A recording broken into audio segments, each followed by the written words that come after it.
तो ये खत्म करके जनरल फीचर्स और फिर हम वन बाय वन शुरू करते हैं फाइलम, ठीक है ना। एक दो फीचर और ले लेते हैं, बताइए क्या ले लें। कोई बच्चा ऐसा तो नहीं है जो फर्स्ट टाइम आया हो आज? कितने बच्चे हैं, हाथ उठाओ। भाई हमने स्टार्ट किया था क्लास 11th के सिलेबस से एनिमल किंगडम, ठीक है ना। और एनिमल किंगडम में को डिवाइड किया जाता है, मतलब किंगडम को डिवाइड किया जाता है फाइलम में, ठीक है। तो सबसे पहले तो फाइलम के नेम एक बार बाकी बच्चे सुना देंगे, ठीक है ना। आप भी सुन लो, आपने पढ़ा होगा, थोड़ा बहुत देखा ही होगा, ठीक है। फर्स्ट फाइलम कौन सा है एनिमल किंगडम का? पोरीफेरा। मेंबर्स को क्या कहते हैं? स्पॉन्जेस। फिर उन पोरीफेरन से, स्पॉन्जेस से इवॉल्व हुए कौन? सिलेंट्रेट्स। सिलेंट्रेटा बोलते ही किसकी याद आती है? हाइड्रा की।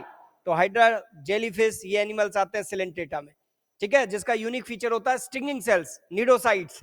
इसलिए सिलेंट्रेट को निडेरिया भी कहते हैं, निडेरियंस कहते हैं एनिमल्स को, ठीक है ना। हाँ, सिलेंट्रेटा से एक छोटा सा ग्रुप हमने सेपरेट किया, फाइलम टीनोफोरा। बाकी कहानियां आगे पढ़ाऊंगा जब सुनाते रहूंगा, अभी तो सीक्वेंस से बस फाइलम के नेम एक बार याद हो जाए आपको, ठीक है। तो सिलेंटेटा टीनोफोरा एक ही लेवल पे आता है।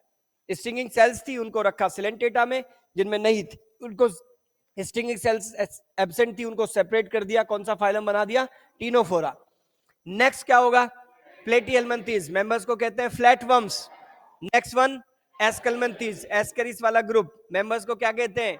राउंडवर्म। बोल भी लिया कर जवान है, टैक्स थोड़ी लग रहा है, खर्चा हो रहा है। हाँ भाई, नेक्स्ट वन एनालिडा। हाँ, नेक्स्ट फाइलम एनालिडा। एनालिडा बोलते ही किसकी याद आती है?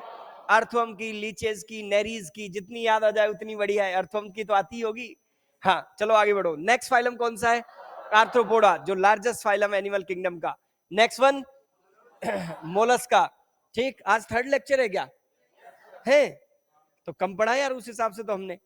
हाँ जी, तो कोई बात नहीं, बच्चे आते हैं ना रोज, दिक्कत ये है, तो थोड़ा सा रहेगा, इस वीक तो रहेगा, है ना। हाँ जी, तो उसके बाद आर्थ्रोपोडा लार्जेस्ट फाइलम था। कॉकरोच की याद आती होगी आर्थ्रोपोडा बोलते ही, इंसेक्ट्स की या कॉकरोच की। नेक्स्ट फाइलम मोलस्का, ठीक है। स्नेल्स की याद आती होगी, या ऑक्टोपस नजर आता होगा, ठीक, मोलस्क बोलते ही, ठीक। नेक्स्ट वन क्या आंसर है? इकाइनोडर्मेटा। स्टारफिश, याद आया? स्टारफिश, स्टार लाइक बॉडी, ठीक है, सेंट्रल डिस्क और 5 आर्म्स, ठीक है, स्टार लाइक बॉडी। आगे बढ़ो। नेक्स्ट फाइलम कौन सा है? हेमिकोडेटा। इकाइनोडर्म्स के बाद हेमिकोडेटा, और लास्ट कौन सा है? कोडेटा। तो अगर आप पोरीफेरा से कोडेटा तक जाओगे तो आप देखोगे कि ड्यूरिंग कोर्स ऑफ एवोल्यूशन, पता है क्या होता गया? स्ट्रक्चरल कॉम्प्लेक्सिटी बढ़ती गई, स्ट्रक्चरल कॉम्प्लेक्सिटी बढ़ती गई। तो जो एक्टिविटीज पोरीफेरा के अंदर सेल्स के लेवल पर हो रही थी, जिसको कहा हमने सेलुलर लेवल ऑफ ऑर्गेनाइजेशन, याद आया? वही activity digestion, respiration, excretion, reproduction, वो एक्टिविटी सिलेंटेड टीनोफोरा में किस लेवल पर होने लगी? टिश्यूज के लेवल पर। तो प्लेटीहेल्मिन्थीज में टिश्यूज ने ऑर्गेनाइज करके बना लिया क्या? ऑर्गन्स। और एस्केल्मेंथीज ऑनवर्ड्स, एस्केल्मेंथीज से कोऑर्डिनेट तक क्या आ गए? Organ systems. Like we have got different kind of organ system for different biological activities.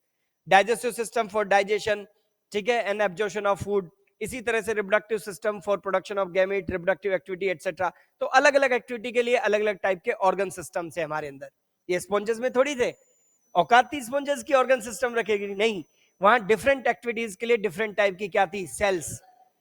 तो काम का बंटवारा, ठीक है, division of labour, division of biological activities हमारे अंदर ऑर्गन सिस्टम्स के लेवल पर है। ये फ्लैट वर्म्स में ऑर्गन लेवल पर था, इससे पहले सिलेंटेड टीनोफोरा में टिश्यूज के लेवल पर था, तो स्पॉन्जेस में क्या था? सेल्स के लेवल पर। इसको कहते हैं लेवल ऑफ बॉडी ऑर्गेनाइजेशन। ये पढ़ाया था मैंने लास्ट क्लास में। फिर पढ़ाया एक बार सिमेट्री। पोरीफेरा स्पॉन्जेस कैसी होती है? Irregular shaped, so their body cannot be divided into two equal parts by any plane. आज जिक्र आएगा उनका। तो कैसी होती है वो? रेडियल सिमेट्रिक, बायलेटरल सिमेट्रिक, या एसिमेट्रिक? एसिमेट्रिक होती है sponges, Porifera. Coelenterate hydra, elongated cylindrical body वाला होता है, लॉन्ग सिलेंड्रिकल बॉडी होती है, ऐसे माउथ को सराउंड किए हुए टेंटाकल्स। तो याद करो, हमने कहा था body of hydra can be divided into two equal parts by many planes. हाँ जी, रिफिल, रिफिल को समझ लो central axis, many plane passing through the central axis. तो बहुत सारी चॉइस बनती है, बहुत सारे प्लेन से आप उसको टू इक्वल पार्ट में डिवाइड कर सकते हो। क्या कहलाते हैं ऐसे एनिमल्स? Radial symmetric. बोल लिया कर जवान, कौन सा? रेडियल सिमेट्रिक, एक से ज्यादा प्लेन होते ही। तो सिलेंटेड, सिलेंटेड के साथ चलता है कॉमन फीचर्स में कौन? टीनोफोरा। मैं मजाक में कहता हूं buy one get one free, coelenterata के साथ कौन फ्री? टीनोफोरा। क्यों अलग किया? क्यों सेपरेट किया टीनोफोरा को? क्योंकि उनमें स्टिंगिंग सेल्स नहीं थी, निडोसाइट्स नहीं थी, आगे जिक्र आएगा इनका, ठीक है। अदरवाइज जनरल फीचर्स में सिलेंटेटा जैसे ही है, ठीक। तो और स्टारफिश की बॉडी को भी कितने प्लेन से 2 इक्वल पार्ट में डिवाइड किया जा सकता है? 5 प्लेन से, ठीक है। हाँ, तो 3 फाइलम याद रखने रेडियल सिमेट्रिक, कौन कौन से? सिलेंटेटा, टीनोफोरा एंड इकाइनोडर्मेटा, ठीक। अब इसके बाद बात करते हैं, हमारे अंदर देखोगे तो our body can be divided into 2 equal parts, right half, left half, through how many planes? Single plane, single longitudinal plane. ये ऐसे नहीं कर सकते, ऐसे भी नहीं कर सकते, क्योंकि हमारी बैक वाली जो साइड है क्या कहलाती है?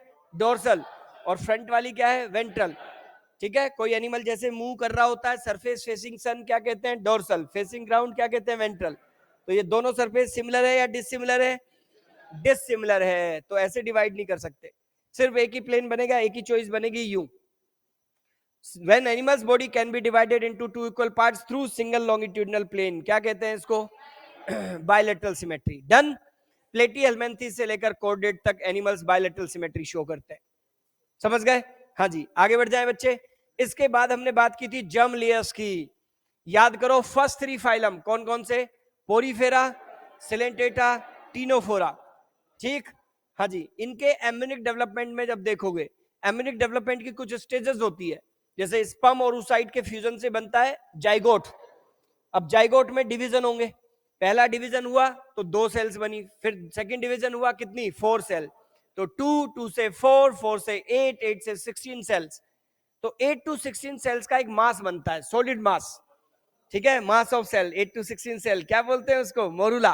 ह्यूमन रिप्रोडक्शन में इसका जिक्र आएगा। तो जाइगोट से बना नेक्स्ट स्टेज मोरूला, फिर उससे होलो बॉल लाइक स्ट्रक्चर बनेगी, क्या? ब्लास्टुला, जिसमें अंदर कैविटी होगी, ब्लास्टोसिस्ट भी कहते हैं हमारे अंदर। फिर बनता है नेक्स्ट स्टेज कौन? गैस्ट्रुला। तो एम्ब्रियोनिक डेवलपमेंट की एक स्टेज है गैस्ट्रुला, जिसमें जितनी भी सेल्स होती है एम्ब्रियो की, वो लेयर्स में अरेंज्ड हो जाती है। हमारे अंदर वो 3 लेयर्स में अरेंज्ड होती है। आउटरमोस्ट लेयर को क्या कहेंगे? एक्टोडम, मिडिल को मीजोडम, इनर को एंडोडम, ठीक। ये 3 लेयर्स जर्म लेयर्स कहलाती है, ठीक है। तो layers of cells that appeared first during which stage? Gastrula stage of embryonic development, they are called germ layers. क्या काम है इनका? दे गिव राइज टू, हाँ जी, हमारी पूरी बॉडी उन्हीं 3 जर्म लेयर्स से बनी है, तभी तो हम कहते हैं some of our organs are ectodermal in origin. Ectoderm से बने, एम्ब्रियोनिक एक्टोडर्म से। Some are mesodermal, some are endodermal. ये कहानी सुनाई थी मैंने लास्ट क्लास में, याद है? हाँ जी, इधर आओ, आगे बढ़ो। पॉइंट ये कि हमारे अंदर तो 3 जर्म लेयर्स है, क्या कहलाएंगे हम? डिप्लोब्लास्टिक या ट्रिप्लोब्लास्टिक? तो हायर एनिमल तो ट्रिप्लोब्लास्टिक होते हैं, प्लेटीहेल्मिन्थेस से कॉर्डेट तक। तो platyhelminthes to chordate all animals bilateral symmetric है, platyhelminthes to chordate all animal triploblastic है। डन। लेकिन फर्स्ट 3 फाइलम, पहले 3 फाइलम कौन? Porifera, Coelenterata, ctenophora. आज मैं स्पॉन्जेस पढ़ाऊंगा और अच्छा समझ आ जाएगा कैसे होते हैं ये डिप्लोब्लास्टिक। इनकी एम्ब्रियोनिक स्टेज में 2 ही सेल लेयर होती है सेल्स की, कौन कौन सी? Ectoderm, endoderm. एक्टोडर्मल लेयर है, एंडोडर्मल लेयर है, दोनों के बीच में जिलेटिनस मटेरियल भरा पड़ा रहता है, फेविकोल, मीजोगिलिया, मीजेनकाइम बोलते हैं, वो दोनों को चिपका के रखता है। क्या नहीं है? मीजोडर्म नहीं है, तीसरी लेयर मीजोडर्म नहीं है। डन। तो क्या कहलाते हैं ये एनिमल्स बताइए? डिप्लोब्लास्टिक। स्पॉन्जेस, सिलेंटेड, टीनोफोरा डिप्लोब्लास्टिक कहलाते हैं, पक्का? अब एक कहानी और आई थी लास्ट क्लास में, वो कहानी आई थी बॉडी कैविटी एंड सीलोम वाली कहानी, याद है? हाँ जी, मैंने कहा था किसी एनिमल जैसे एनेलिड है, ठीक है, एनेलिड है, अर्थवर्म है, तो अर्थवर्म का क्रॉस सेक्शन लोगे तो ये इसकी बॉडी वॉल है, ये इसकी क्या है? एलिमेंट्री कैनाल, ठीक। अब एनेलिडा तो ट्रिप्लोब्लास्टिक है, प्लेटीहेल्मिन्थेस से आगे सारे एनिमल में 3 जर्म लेयर होती है एम्ब्रियोनिक स्टेज में, एक्टोडर्म भी होगी, मीजोडर्म भी होगी, एंडोडर्म भी होगी। डन। तो बॉडी वॉल बनी किससे? एक्टोडर्म से, एक्टोडर्मल लेयर से बॉडी वॉल बन गई, ठीक। एंडोडर्मल लेयर से क्या बन गई? Alimentary canal. दोनों के बीच फ्लूइड फिल्ड स्पेस होता है, तो एलिमेंट्री कैनाल के बाहर और बॉडी वॉल के अंदर इस फ्लूइड फिल्ड स्पेस को क्या कहते हैं? जल्दी बोल के बताओ। इस फ्लूइड फिल्ड स्पेस को कहते हैं बॉडी कैविटी। क्या कहते हैं? Body cavity. तो ये तो बॉडी कैविटी की डेफिनेशन हुई कि fluid filled space between body wall and alimentary canal. आगे बढ़िए। अब भाई तीसरी लेयर भी तो है, कौन सी लेयर? मीजोडर्म। तो यहां मीजोडर्म होती है और 2 लेयर के फॉर्म में होगी। एक मीजोडर्म की लेयर बॉडी वॉल को अंदर से लाइन कर देती है, और दूसरी मीजोडर्म की लेयर एलिमेंट्री कैनाल को बाहर से कवर कर देती है। ये आ गई मेसोडर्मल लेयर। क्या कहते हैं इन मेसोडर्मल लेयर को? इन मेसोडर्मल लेयर को कह देते हैं पेरिटोनियम। तो ये आ गई दो मेसोडर्मल लेयर। अब बताओ इसको क्या कह देंगे? हाँ जी, ऐसी बॉडी कैविटी जो मेसोडर्म से लाइंड हो, कवर्ड हो दोनों तरफ, जिसके दोनों तरफ मेसोडर्म हो, क्या कहलाएगी? Body cavity with mesodermal lining, ये कहलाएगी सीलोम। क्या कहलाएगी? जल्दी बोलो, सीलोम। तो during course of evolution coelom appeared first in, पहली बार सीलोम कौन से फाइलम में आई? जल्दी बोल के बताओ। पढ़ा के गया हूं मैं लास्ट क्लास में। कौन से फाइलम में? किसका क्रॉस सेक्शन है? अर्थवर्म का। अर्थवर्म कहां आता है? एनिलिडा। तो एनलिड्स में पहली बार ये सीलोम आई। ठीक है, तो फर्स्ट सीलोमेट एनिमल कौन है? एनलिड्स। एनलिड से लेकर कॉर्डेट तक सबके अंदर सीलोम होगी। क्या होती है coelom? Body cavity which is lined by mesodermal layer on both side, जिसके दोनों तरफ मेसोडर्मल लेयर हो। बॉडी वॉल का इनर मोस्ट और एलिमेंट्री कैनाल का आउटर मोस्ट लेयर किससे बना हो? मेसोडर्म से। इसको सीलोम कहते हैं। याद करो, जब मैं बॉडी कैविटी सीलोम मैंने पढ़ाना शुरू किया लास्ट क्लास में, तो मेरे मुंह से एक स्टेटमेंट निकला ऐसे ही। मैंने कहा usually body cavity and coelom words are used as synonyms. बोलते वक्त हम सोचते ही नहीं है, बॉडी कैविटी मन होता है वो बोलते हैं, सीलोम मन होता है वो बोलते हैं। मैं कह रहा हूं ज्यादा सोचने की भी जरूरत नहीं है। तीन फाइलम एक साथ ध्यान से देखो। पहला फाइलम आप ध्यान से दो, प्लेटीहेल्मिन्थीज, फ्लैट वर्म्स, याद है? फिर सेकंड फाइलम लो एस्केल्मेंथीज, राउंड वर्म्स, एस्केरिस वाला ग्रुप। और थर्ड फाइलम ये क्रॉस सेक्शन लिया हुआ है, एनेलिडा, अर्थवर्म। ठीक है, प्लेटीहेल्मिन्थीज में देखोगे तो क्या है? फ्लैट वर्म्स में क्या होता है? फ्लैट वर्म्स में बॉडी डोर्सो वेंट्रली क्या होती है? फ्लैट। ठीक है, हाँ, एनसीईआरटी ने तो राउंड बना रखा है फिगर उसका, लेकिन एक्चुअली होता वो फ्लैट है। ठीक है ना, तो बॉडी में जगह ही नहीं होती, बॉडी ऐसे देखो, ऐसे फ्लैट है, डोर्सो वेंट्रली फ्लैट। एनिमल ऐसे मूव कर रहा है, ये है डोर्सल सरफेस, ये वेंट्रल सरफेस। बेचारे पापड़ होते हैं, प्लांट लीफ जैसी बॉडी है इनकी, पेड़ों की पत्तियों की तरह। या तो ऐसे देखो डोर्सल व्यू, ऐसे देखो lateral view, sorry ventral view. Lateral कुछ होता ही नहीं है, समझ गए ना? तो ये इनकी बॉडी वॉल है, ये है एलिमेंट्री कैनाल। तो बॉडी वॉल एलिमेंट्री कैनाल के बीच में स्पेस ही नहीं होता। अच्छा, ट्रिप्लोप्लास्टिक एनिमल है तो मेसोडर्म भी होगी। अच्छा, इससे नेक्स्ट फाइलम कौन सा है? जल्दी बोल के बताओ। Aschelminthes. Aschelminthes they have elongated cylindrical body, pen की तरह बॉडी होगी एस्केरिस की, ठीक, और रिफिल की तरह क्या होगी? Alimentary canal. तो इनकी बॉडी कैसी होगी? दे appear circular in cross section. Centre में एलिमेंट्री कैनाल है, बोलो अच्छा खासा स्पेस है कि नहीं? यहां स्पेस होता है। तो ये हुए फ्लैट वर्म प्लेटीहेल्मिन्थीज, ये हुए राउंड वर्म एस्केल्मेंथीज, ये हुआ अर्थवर्म एनेलिडा। तीन फाइलम का क्रॉस सेक्शन तुम्हारे सामने है। डन। अब क्या हुआ? प्लेटीहेल्मिन्थीज में क्या होता है? फ्लैट वर्म में क्या होता है? फ्लैट वर्म में बॉडी वॉल और एलिमेंट्री कैनाल के बीच जो थोड़ा बहुत स्पेस है, ठीक है, एक्टोडर्मल एंडोडर्मल लेयर के बीच में, it is occupied by mesodermal mass, solid mesodermal mass. तो मेसोडर्म होती है लेकिन सॉलिड मास के फॉर्म में होती है। तो डायग्राम बना होगा, एनसीईआरटी से पहचान लोगे। एक्टोडर्मल लेयर दिखेगी, एंडोडर्मल लेयर, और बीच में एक मास है। सेल्स होगी खूब सारी लेकिन मास है। क्या नहीं है? फ्लूइड फिल्ड स्पेस नहीं है। आप एक बात बताओ, इस फ्लैट वर्म का क्रॉस सेक्शन लो, बताओ फ्लूइड बाहर आ जाएगा क्या? है ही नहीं, फ्लूइड फिल्ड कैविटी नहीं है। तो बॉडी कैविटी प्रेजेंट की एब्सेंट? एब्सेंट। तो सीलोम की तो बात ही नहीं कर सकते यार। अरे बॉडी कैविटी नहीं है तो सीलोम की कहां से बात करेंगे? तो क्या कहलाते हैं ये एनिमल? बोलो क्या कहलाते हैं ये एनिमल? एसिलोमेट। तो वर्ड एसिलोमेट का मतलब है एनिमल विदाउट सीलोम, लेकिन सच बात यह है कि बॉडी कैविटी भी क्या है? एब्सेंट। ठीक है, the space present between body wall and alimentary canal is occupied by mesodermal mass. Done. आगे बढ़ो। राउंड वर्म्स में क्या होता है? क्रॉस सेक्शन लो, बोलो फ्लूइड बाहर आएगा क्या? बिल्कुल आएगा। अर्थवर्म में क्रॉस सेक्शन लो, फ्लूइड बाहर आएगा? बिल्कुल आएगा। समझ गए? देखो इधर राउंड वर्म में क्या होता है। यहां पहली बार मेसोडर्म आई, सॉलिड मास के फॉर्म में थी। यहां पर जो मेसोडर्म है किस फॉर्म में आ गई? पैकेट्स के फॉर्म में, पाउचेस के फॉर्म में। Ectoderm endodermal layer, body wall alimentary canal, उसके बीच जो स्पेस होता है उसमें ये मेसोडर्मल पाउचेस पड़े होते हैं। ठीक है, क्या इसने लाइनिंग बनाई? क्या एलिमेंट्री कैनाल या बॉडी वॉल को लाइन किया जैसे यहां किया? नहीं। इसका मतलब इनमें बॉडी कैविटी तो है लेकिन वो मेसोडर्म से लाइंड नहीं है। क्या कहा था इस बॉडी कैविटी को? याद करो, हमने कहा भाई सीलोम तो नहीं कह सकते, सीलोम तो इसको कहते हैं। When body cavity is lined by mesoderm on both sides, then it's said to be coelom. समझ गए? बेनिफिट ये वही देगा सीलोम वाला ही। क्रॉस सेक्शन लो, इधर भी फ्लूइड बाहर आता है, इधर भी फ्लूइड बाहर आता है। ये फ्लूइड क्या करता है? ये राउंड वर्म और ये अर्थवर्म की बॉडी की शेप को मेंटेन करता है। इशारों से हम समझो, यहाँ कोई हार्ड स्ट्रक्चर एलिमेंट नहीं है, तो बॉडी की शेप कौन मेंटेन कर रहा है? ये फ्लूइड, फ्लूइड का pressure, number one. Number two, जो इंटरनल ऑर्गन्स है यहाँ पड़े होंगे, बाकी ऑर्गन्स, दूसरे ऑर्गन्स, उन इंटरनल ऑर्गन्स के लिए शॉक एब्जॉर्ब का काम करता है फ्लूइड। समझ गए? तो हमने इसके बारे में कहा था, it looks like coelom, it works like coelom, but ये सीलम नहीं है। क्यों नहीं है? क्योंकि ये मेसोडर्म से लाइंड नहीं है। तो body cavity which is not lined by mesoderm, उसको हम क्या कहते हैं? स्यूडोसील, फॉल्स सीलम कहते हैं। एनिमल्स को क्या बोलेंगे? बोल के बताइए। एनिमल्स को कहेंगे स्यूडोसिलोमेट। क्या बोलेंगे? स्यूडोसिलोमेट। मेसोडर्म का इवोल्यूशन दिख रहा है? मैंने कहा था इवोल्यूशन की खुशबू भी आएगी थोड़ी थोड़ी। कैसे कैसे? फ्लैट वर्म्स में पहली बार अपीयर हुई किस फॉर्म में थी? सॉलिड मास के फॉर्म में। राउंड वर्म्स में कैसे आ गई? पाउचेस, पैकेट्स के फॉर्म में। अर्थवर्म में कैसे आ गई? एनलिड्स में लेयर के फॉर्म में। मेसोडर्म दो लेयर में अरेंज होगी, ठीक। आउटर लेयर चिपक गई किससे? बॉडी वॉल से। इनर लेयर चिपक गई एलिमेंट्री कैनाल से। डन? हाँ जी। क्या कहलाएंगे animals? when body cavity is lined by mesoderm on both side, दोनों तरफ मेसोडर्मल लेयर से सराउंडेड हो, तो इस तरह की बॉडी कैविटी को क्या कहते हैं? सीलोम। एनिमल्स को क्या कहेंगे? सीलोमेट। कौन से एनिमल सीलोमेट होते हैं? एस्केलमेंथीज। एस्केलमेंथीज तो जा चुका है वो वाला। कौन?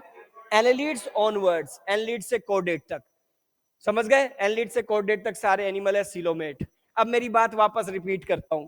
मैंने कहा यार, जब हमारा मन होता है, बॉडी कैविटी बोलते हैं, मन होता है सीलोम बोलते हैं। जो मन होता है वो बोलते हैं, सोचते ही नहीं है। सुनो ना, जरूरत भी नहीं है सोचने की। उसका रीजन ये, कोई फाइलम हम पढ़ रहे हैं, उसके कैरेक्टरिस्टिक्स बता रहे हैं। अब सपोज कीजिए हमने फाइलम पढ़ा प्लेटिहेल्मिन्थीज, हम बात कर रहे हैं किसकी? फ्लैटवर्म की। फ्लैटवर्म्स की बात कर रहे हैं, प्लेटिहेल्मिन्थीज की। मेरी तरफ देखना, बोलना। बताओ, अगर मैं लिखूं इसके कैरेक्टरिस्टिक्स में बॉडी कैविटी, बताओ प्रेजेंट की एब्सेंट? एब्सेंट। मैं लिखूं सीलोम, एब्सेंट। तो क्या ही कुछ भी लिखो, क्या फर्क पड़ रहा है? बॉडी कैविटी बोलोगे तब भी एब्सेंट, सीलोम बोलोगे तब भी एब्सेंट। समझ गए? इसलिए सोचने की जरूरत ही नहीं है। अच्छा, मैं एनलिड्स ऑनवर्ड्स, एनलिड्स के बाद वाला कोई फाइलम पढ़ रहा हूं, सपोज कीजिए एलिडा, आर्थ्रोपोडा, मोलस्का, एकांडरमेटा, हेमिकोडेटा, कोडेटा। समझ गए? हाँ, इनमें से किसी के फीचर्स बता रहा हूं, तो मैं इस वाले स्पेस को मार्क करके लिखना चाह रहा हूं, ठीक। बॉडी कैविटी लिख सकता हूं क्या? बॉडी कैविटी लिख दूं? Fluid filled space between body wall alimentary canal, बिल्कुल बॉडी कैविटी होता है यार, बिल्कुल होता है। लिख सकता हूं? हाँ लिख सकता हूं। क्या इसको सीलोम लिख दूं? हाँ, बिकॉज एनलिड्स ऑनवर्ड्स, एनलिड से कॉर्डेटा तक किसी भी एनिमल में क्या होता है? Body cavity is always lined by mesodermal epithelium, mesodermal layer. So it's said to be coelom. Yes और नो? हाँ, तो बॉडी कैविटी बोलोगे तब भी प्रेजेंट, सीलोम बोलोगे तब भी प्रेजेंट। मार्क करके बॉडी कैविटी लिखो, बढ़िया। सीलोम लिखो, उससे बढ़िया। क्या दिक्कत है? तो सोचने की जरूरत है? नहीं, सिर्फ एक जगह सोचने की जरूरत है। कहां? जल्दी बोल जवान, कहां सोचने की जरूरत पड़ेगी? एस्केलमेंथीज में। ये है फोटो राउंड वर्म का। तो राउंड वर्म्स में, एस्केलमेंथीज में, सुनिएगा, इसमें अगर मैं बॉडी कैविटी बोलूंगा तो बताओ प्रेजेंट है कि एब्सेंट है? बॉडी कैविटी तो प्रेजेंट है, मतलब बॉडी कैविटी तो मैं इसको बोल सकता हूं, लेकिन क्या इसको सीलोम बोलूं? मेसोडर्म से लाइन नहीं है तो सीलोम नहीं बोल सकता हूं। समझ गए?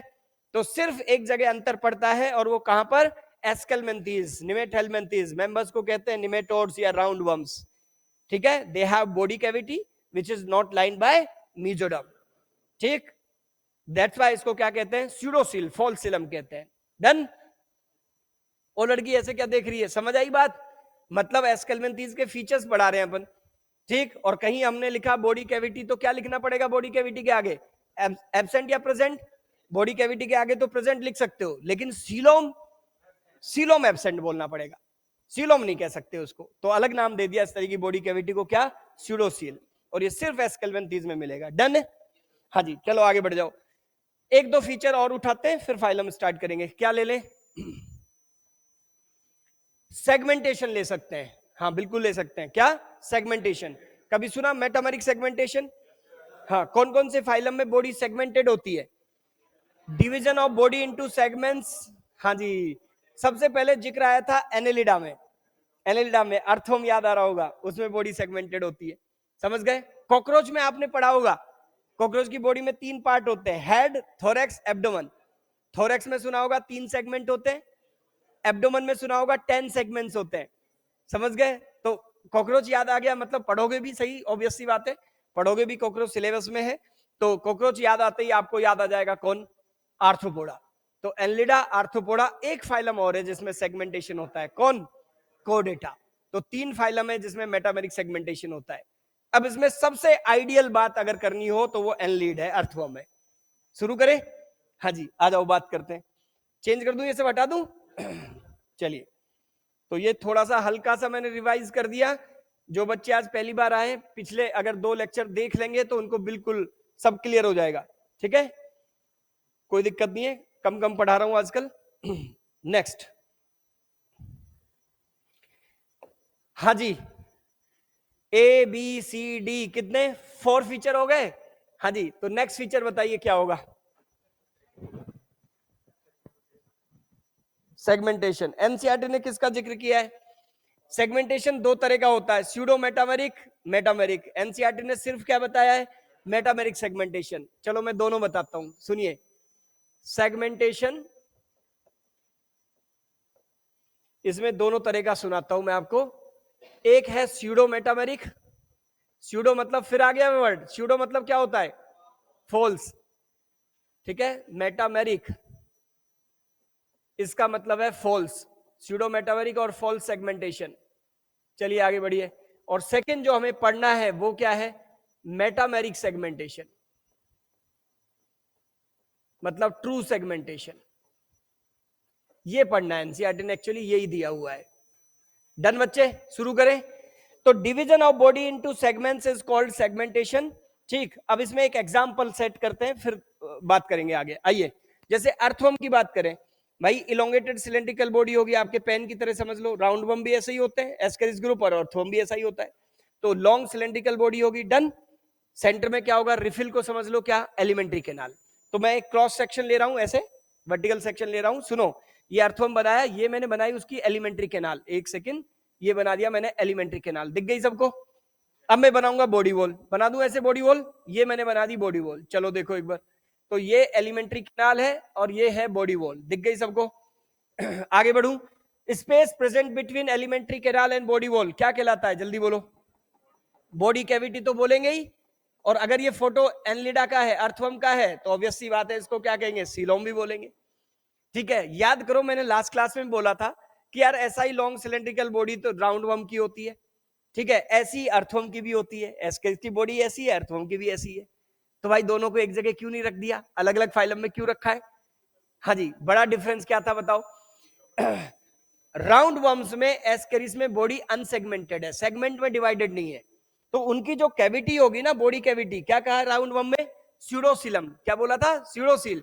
तो उनकी जो बॉडी कैविटी होगी ना, वो कैसी होगी? कंटिन्यूअस, आगे से पीछे की तरफ। तो याद करो, मैंने मजाक में बोला था तुम्हें कि ये राउंड वर्म है एस्केरिस, उसको पीछे से ऐसे पकड़ लो, दबा दो पीछे से पकड़ के, समझ गए क्या होगा? ये फ्लूइड आगे की तरफ दौड़ जाएगा, आगे से फूल जाएगा ये, और आगे से दबाओगे तो पीछे से फूल जाएगा, समझ गए? तो जो कैविटी है वो कैसी होगी? कैविटी स्यूडोसील, बॉडी कैविटी कैसी होगी? कंटिन्यू, पूरी लेंथ में होगी। किसकी बात है ये? राउंड वर्म्स की, एस्केरिस ग्रुप की। अब हम बात करते हैं एनलीड्स की, अर्थवर्म की। बताइए, सुनो, एनलीड में अगर देखोगे तो ये जो बॉडी वॉल है ना, एट ए पर्टिकुलर इंटरवल ये अंदर की तरफ चली जाती है। ठीक, ये अंदर की तरफ जाएगी। 3D में समझना इसको थोड़ा सा, है ना? हाँ जी, 3D में समझना। अंदर की तरफ जाके इन्वेजिनेट होके पता है क्या बना देती है? ये सेप्टा। ये अंदर जाएगी इस तरह से और ऐसे सेप्टा बना देगी। इन्वेजिनेट हो गई और सेप्टा बन गया ये। ठीक है, हाँ भाई। तो सेप्टा दोनों तरफ होंगे कि चारों तरफ होंगे? चारों तरफ होंगे। 3D में समझ पाओगे इसको? हाँ भाई। तो देखो अब जो ये एनलीड का फोटो है, अर्थवर्म का फोटो है, अब मुझे एक बात बताओ इस फोटो को देख करके कि ये थी सीलोम। तो सीलोम कंटिन्यूअस कैविटी है या कंपार्टमेंट्स में डिवाइड हो गई? हाँ, और इसको 3D में समझना है, मतलब सेप्टा दोनों तरफ से नहीं है भाई। बॉडी वॉल ऐसे देखो, इधर इन्वेजिनेट हुई, ऐसे सेप्टा बना रही है। तो जो सेप्टा होगा कैसे होगा? ये अर्थवर्म है, ये ऐसे होगा सेप्टा। सुन, ऐसे ऐसे, ये एलिमेंट्री कैनाल है ना, तो सेप्टा कैसा होगा? ऐसे चारों तरफ होगा, यस और नो? ऐसे सेप्टा होगा, समझ पा रहे हो? तो ऐसे सेप्टा होगा तो ये कंपार्टमेंट्स में डिवाइड होगी, कैविटी भी कंपार्टमेंट में डिवाइड होगी। अब पकड़ो तुम अर्थवर्म को, ये है भाई अर्थवर्म, देख ले इधर। हाँ लड़के, पीछे से दबा इसको, बता आगे से फूलेगा? कुछ नहीं फूलेगा, समझ गए कि नहीं? क्यों? क्योंकि जो बॉडी एक्सटर्नली तो सेगमेंटेड है ही, बाहर से तो डिवाइडेड है ही। बाहर से तो ऐसा दिखेगा अर्थवर्म, यूं देख ऐसे, जैसे 2 उंगलियों के बीच में ग्रू नजर आ रही है ना, ऐसे ग्रू नजर आएगी। ठीक, तो बॉडी एक्सटर्नली तो बिल्कुल काउंट कर सकते हो, चलो काउंट करो, बाहर से देख के बता दोगे आप ये 16 सेगमेंट है, ये 17 है, ये 18 है। क्यों बता पाए? क्योंकि दो सेगमेंट के बीच में गड्ढा दिखेगा। क्या कहते हैं इस गड्ढे को? बोलो, इंटर सेगमेंटल ग्रू। क्या बोलेंगे?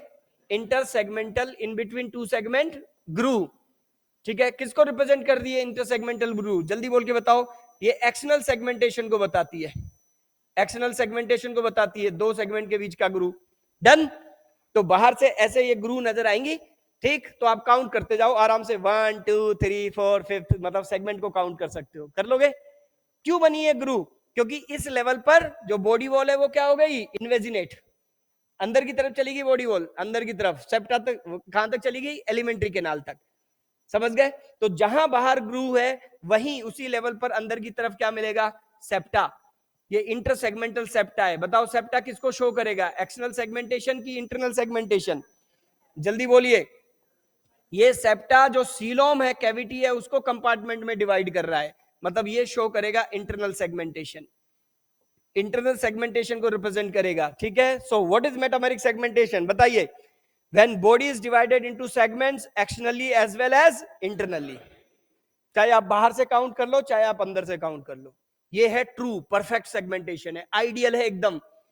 अब इससे बड़ी बात सुनाता हूं। बॉडी का सेगमेंट्स में डिवाइड होना, डिवाइडेड दिखना, वो इतनी बड़ी बात नहीं है, बात इससे लंबी है। सुनो, ये तो एलिड की बात थी, अर्थोम की बात थी, जो परफेक्ट है, आइडियल है। ठीक है, अगर आप आर्थ्रोपोड्स में जाओगे ना, कॉकरोच में, तो सिर्फ आपको एक्सटर्नल सेगमेंटेशन नजर आएगा, अंदर जो उसकी बॉडी कैविटी है उसमें ऐसे सेप्टा नजर नहीं आते। समझ गए? फिर भी हम उसको मेटामेरिकली सेगमेंटेड मानते। ठीक, अगर आप कोडेट, कई लोगों ने बोला ना कोडेट, बोलो हमारी बॉडी सेगमेंटेड है क्या? कोडेट्स में, वर्टिब्रेट्स में बॉडी सेगमेंटेड होती है? हाँ होती है। कोई तुमसे पूछ ले कितने सेगमेंट है भाई तेरी बॉडी में? No idea. होगा तब तो आइडिया होगा। हाँ जी, तो सेगमेंट का नंबर कोई हमसे पूछे तो हमें आइडिया नहीं है, लेकिन हम कहते हैं हाँ कोडेट वर्टिब्रेट में बॉडी सेगमेंटेड होती है। ठीक, तो इसका एक्चुअल मीनिंग क्या है वो सुनो। देखो, ये जो सेप्टा है ना, इससे हमें लेना देना नहीं है। ठीक, इससे बड़ी बात सुनाता हूं। एक्चुअली होता यह है कि जो 16 सेगमेंट में होते हैं ऑर्गन्स, वो स्ट्रक्चर्स, उनका रिपीटेशन है 17 सेगमेंट, उसका रिपीटेशन है 18 सेगमेंट में। तो सेगमेंटेशन किसको बताता है? जैसे अर्थवम में नेफ्रिडिया है, तो इस सेगमेंट में जितने नेफ्रिडिया होंगे एक्सक्रीटरी स्ट्रक्चर, उसी लोकेशन पर उतने ही नेफ्रिडिया पता है इस सेगमेंट में भी होंगे, इससे नेक्स्ट सेगमेंट भी होंगे। मतलब इंटरनल ऑर्गन्स का क्या होता है? रिपीटेशन होता है, रिपीटेशन ऐसे। ठीक, एक सेगमेंट में जो स्ट्रक्चर जैसे जैसे लोकेटेड है, नेक्स्ट वाले में फिर, उससे नेक्स्ट वाले में फिर। इसी तरह से आप कॉकरोच में देखोगे तो वहां ट्रैकियल सिस्टम, एक सेगमेंट में जैसा ट्रैकियल सिस्टम है, ट्यूब्स का नेटवर्क है, अगले सेगमेंट में फिर है, उससे अगले में फिर है। समझ गए? हाँ जी, तो सेगमेंटेशन का एक्चुअल मीनिंग क्या है? एक्चुअल मीनिंग है serial repetition of body organs. क्या हमारे अंदर होता है? परफेक्ट डेफिनेशन बताऊंगा लास्ट में, होता है क्या? हाँ होता है ना। नो सर, बाहर निकाल दूंगा, फिर सेगमेंटेशन कैसे कंसीडर करेगी? बिल्कुल होता है। कौन कौन से ऑर्गन का बोल के बताओ? रिब्स। हाँ जी, कितने पेयर होती है? 12 पेयर्स। हाँ जी, 12 पेयर्स ऑफ रिब्स। फ्लैट होती है, सेमी सर्कुलर होती है, ये देख ऐसे सी शेप्ड रिब्स होंगी। डन। अब तू ये मत कहना कि ऊपर वाली छोटी होती है सर, नीचे वाली बड़ी होती है, चिल्लर बात है नहीं। समझ गए? एक लेवल ऊपर उठा के बात करनी है। ठीक है, इधर देख। हाँ जी, तो सेम टाइप की रिब्स का क्या हो रहा है? रिपीटेशन हो रहा है। ठीक, number 2, vertebral column, back side. Vertebral column में कितनी वर्टिब्री होती है? 26 बोन्स होती है, स्मॉल होलो बोन्स होती है। समझ गए? तो एक जैसी, मतलब स्मॉल होलो बोन्स, ठीक है, वर्टिब्री, उनका क्या चल रहा है? रिपीटेशन। ठीक है, तो वर्टिबल कॉलम में वर्टिब्री का अरेंजमेंट, ठीक है, यहां रिब्स का अरेंजमेंट। और सुना दूं, एब्डोमिनल वॉल में, एब्डोमेन की वॉल में मसल्स का अरेंजमेंट, ठीक है, वो भी रिपीटेशन शो करता है। हमारे एब्डोमेन में जब कहीं अगर पढ़ने का मौका मिलेगा आपको, ह्यूमन फिजियोलॉजी में बहुत सारी बुक्स आती है, उसमें से एक बुक आती है ह्यूमन एनाटॉमी में, सॉरी, चटर्जी की एक बुक आती है, उसके कवर पेज पे मसल्स का फोटो बना रखा है, ह्यूमन मसल्स दिखा रखी है। ठीक है, तो एब्डोमेन की वॉल वाली मसल्स, मुझे याद आ जाता है वो फोटो जब भी पढ़ाता हूँ। ठीक है, मसल्स पता है कैसे होती है? ऐसे होती है एब्डोमेन के अंदर, यूं। ठीक है, लोग बहुत सारी एक्सरसाइज करके उन मसल्स को बल्जी बना लेते हैं, फिर शर्ट पहनना बंद। समझ गए कि नहीं? ऐसे करके यूं। ठीक, क्या बोलते हैं? हाँ, समझ गए कि नहीं? तो मसल्स बाहर से दिखने लगती है भाई, ऐसी बल्जी बना लेते हैं। ठीक, तो ये इसका मतलब मसल्स कैसे अरेंज्ड है, यू अरेंज्ड है, सेम टाइप की मसल्स का रिपीटेशन है एब्डोमेन की वॉल के अंदर। डन। हाँ जी, तो वापस सुनिएगा, इधर सुनिए। व्हाट इज मेटामेरिक सेगमेंटेशन, ये लास्ट है, अब कंक्लूड कर रहा हूं मैं। When body is divided into segments externally as well as internally with serial repetition of some body organs, that is called metameric segmentation. समझ गए? और ऐसे सेगमेंट्स को क्या कहेंगे, नाम बताओ। ऐसे सेगमेंट्स को क्या कहते हैं? मेटामेरिक सेगमेंटेशन में जो बॉडी सेगमेंट्स हैं उनको कहते हैं मेटामियर्स। क्या बोलते हैं? मेटामियर्स। और सोमाइट्स भी बोलते हैं, मेटामियर्स और सोमाइट्स। बॉडी सेगमेंट्स को कहते हैं मेटामियर्स और सोमाइट्स। समझ गए?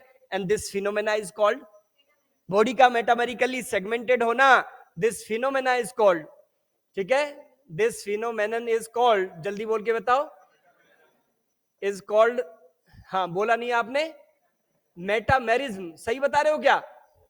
सही बोल रहे हो क्या? अरे मेटा मेटा करके बहुत सारी चीजें आएंगी, ठीक है। अभी तक दो लेक्चर में दो चीज आ चुकी है, याद करो। Transformation of larva into adult, last class में जिक्र आया था। लार्वा का एडल्ट में ट्रांसफॉर्मेशन क्या कहलाता है? मेटामॉर्फोसिस। अभी क्या चल रहा है?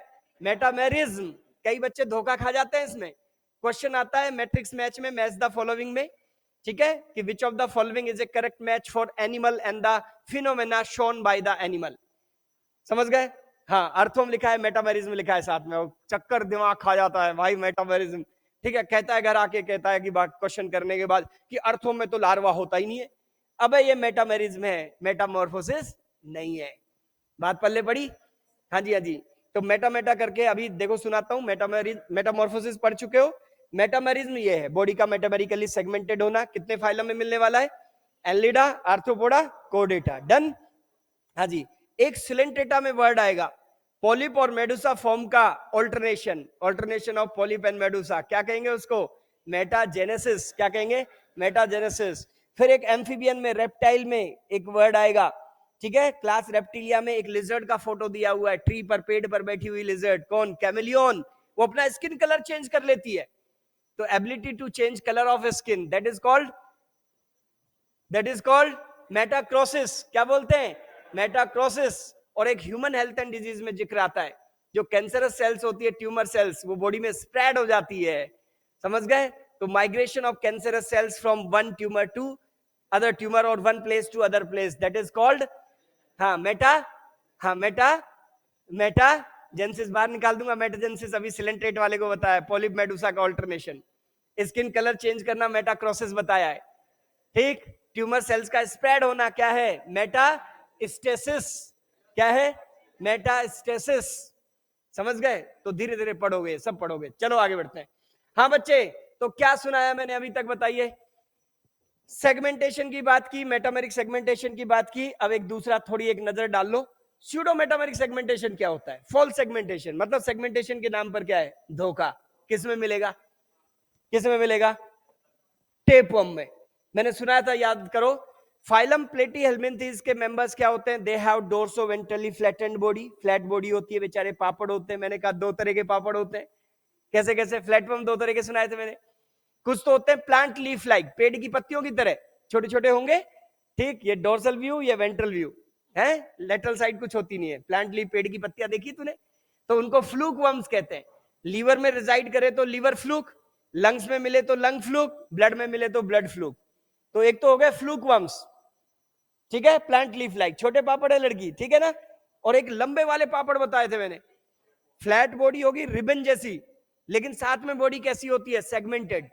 तो दे लुक्स लाइक इंच टेप, जो टेलर के पास होता है, इसलिए उनको क्या कह दिया? टेपवर्म्स। क्यों कहते हैं भाई उनको टेपवर्म? बताना। क्योंकि इंच टेप जैसे दिखते हैं। क्यों दिखते हैं इंच टेप जैसे? आओ बताओ। देखो इधर मैं एक टेपवर्म बना रहा हूं, देखना। ये इसका हेड पार्ट है, ये इसका हेड पार्ट होता है, और ये इसकी बॉडी है, यूं यूं यूं यूं करके बॉडी है। समझ गए? हाँ जी। कैसी है? रिबन जैसी बॉडी है, सुनो, बिल्कुल फ्लैट रिबन जैसी। लेकिन साथ में क्या होता है? बाहर से डिमार्केशन होता है, ऐसा। समझ गए? बाहर से बॉडी वॉल पर ऐसे धारियां पड़ी है, लाइनें बनी हुई है, तो उसकी वजह से बॉडी कैसी नजर आ रही है? बताना। सेगमेंटेड। ठीक है, ध्यान से सुनना। क्या इंटरनली उस तरह के सेप्टा है? इंटरनल सेगमेंटेशन है? नहीं है। क्या उस तरह का सीरियल रिपीटेशन है बॉडी ऑर्गन्स का? वो भी नहीं है। समझ गए? तो सेगमेंटेड है बॉडी या सेगमेंटेशन के नाम पे धोखा है? धोखा है। तो रिबन जैसा होगा और ये लाइनें बनी हुई है, तो हम कहते हैं बॉडी सेगमेंटेड है साहब। इंस्टेप जैसा दिख रहा है इसलिए टेपवर्म नाम दे दिया, लेकिन ये सेगमेंटेशन कैसा है? सिर्फ सुपरफिशियल है, सुपरफिशियल डिमार्केशन है। तो इसको क्या बोलेंगे, मेटामेरिक की स्यूडो मेटामेरिक?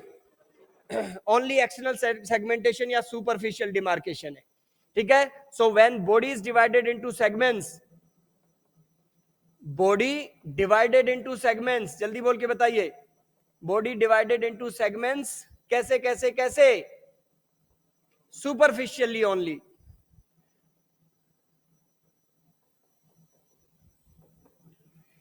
ठीक है, सुपरफिशियली लिख दिया मैंने, superficially. When body is divided into segments superficially, that is called pseudometameric segmentation। और ये सुनो, सारे फ्लैटवर्म में भी नहीं मिलता, ये फाइलम का कैरेक्टरिस्टिक नहीं है, ये सिर्फ एनिमल का। सारे पापड़ में, फ्लैटवर्म में नहीं, सिर्फ किसमें? टेपवर्म्स में। टेपवर्म्स में मिलेगी इस तरह का सेगमेंटेशन, टेपवर्म्स में मिलेगा। बाकी तो मैंने सुनाया ना यार आपको, ठीक है। वो जो फ्लूक वर्म्स होते हैं, ब्लड फ्लूक, लिवर फ्लूक, उसमें तो अनसेगमेंटेड बॉडी होगी, प्लांट लीफ लाइक बॉडी होगी। अच्छा चलो छोड़ो, ये तो अपने एनसीईआरटी ने सिर्फ जिक्र किया है किसका? मेटामेरिक सेगमेंटेशन का। डेफिनेशन बताओ चलो, what is metameric segmentation? When body is divided into, जल्दी बोलो, when body is divided into segments, हाँ, डिवाइडेड एक्सटर्नली, हाँ, एक्सटर्नली एज वेल एज, हाँ, internally. Body is divided into segments externally as well as internally. कुछ आगे भी add कर दे भाई, ये बात उतनी दमदार नहीं है, उतनी दमदार नहीं है। विद सीरियल रिपीटेशन ऑफ, ये ज्यादा इंपॉर्टेंट है, सीरियल रिपीटेशन ऑफ, बिल्कुल सब ऑर्गन्स की नहीं कह रहे हम, अरे कुछ का तो हो यार। Serial repetition of at least some body organs, at least some body organs, some body organs. तो इसमें ज्यादा इंपॉर्टेंट बात क्या है? बॉडी का सेगमेंटेड नजर आना या फिर इंटरनल ऑर्गन्स का सीरियल रिपीटेशन? Serial repetition. हाँ जी, सीरियल रिपीटेशन, ये बात ज्यादा इंपॉर्टेंट है। कितने फाइलम में मेटामेरिक सेगमेंटेशन मिलेगा? सेगमेंट्स को कहते हैं मेटामियस, फिनोमेना को कहते हैं मेटामेरिज्म, और 3 फाइलम ये फिनोमेना शो करते हैं। अर्थवर्म याद रहेगा तो आपको एनेलिडा याद रहेगा, एनेलिड्स। कॉकरोच याद रहेगा तो आपको आर्थ्रोपोड्स याद रहेंगे, आर्थ्रोपोड्स। और लड़के इसको भूल नहीं सकते, क्योंकि आज मैंने याद दिलाया है मसल्स का ये वाला, समझ गए कि नहीं है? आज याद दिलाया, आज पता चला, आज तक तो यूं ही समझ रहे थे कि पता नहीं कैसे लोगों में इस तरह के 6 एब्स बनते हैं, ठीक है ना? क्या पहलवान, यही बात है? तो लड़के तो भूल ही नहीं सकते, कॉलेज जाते पहला काम यही करना है, इसको जिम ज्वाइन करनी है पहले। हाँ जी, तो नेक्स्ट फाइलम है कोडेटा, कोडेट्स, ठीक।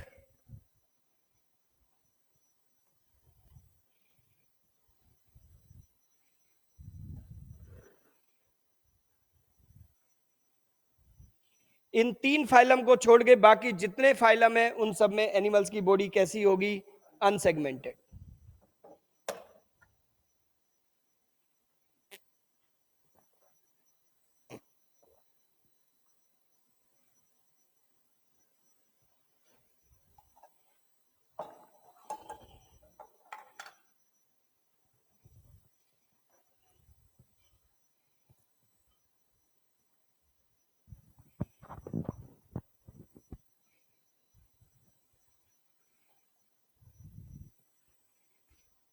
चेंज कर दूं, आगे बढ़ जाऊं?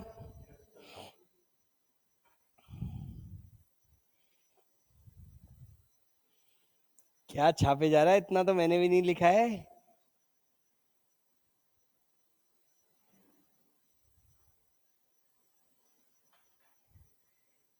अभी कैरेक्टरिस्टिक्स को, जो भी कैरेक्टरिस्टिक्स हम पढ़ेंगे फाइलम के नाम से ही आप रिकॉग्नाइज करेंगे। जब फाइलम पढ़ लेंगे तो फिर एनिमल के नाम से भी, क्योंकि क्वेश्चन कई बार एनिमल के नाम से भी आते हैं, ठीक है। तो एनिमल अपने आप पहचानने लग जाएंगे जब हम फाइलम पढ़ लेंगे तो।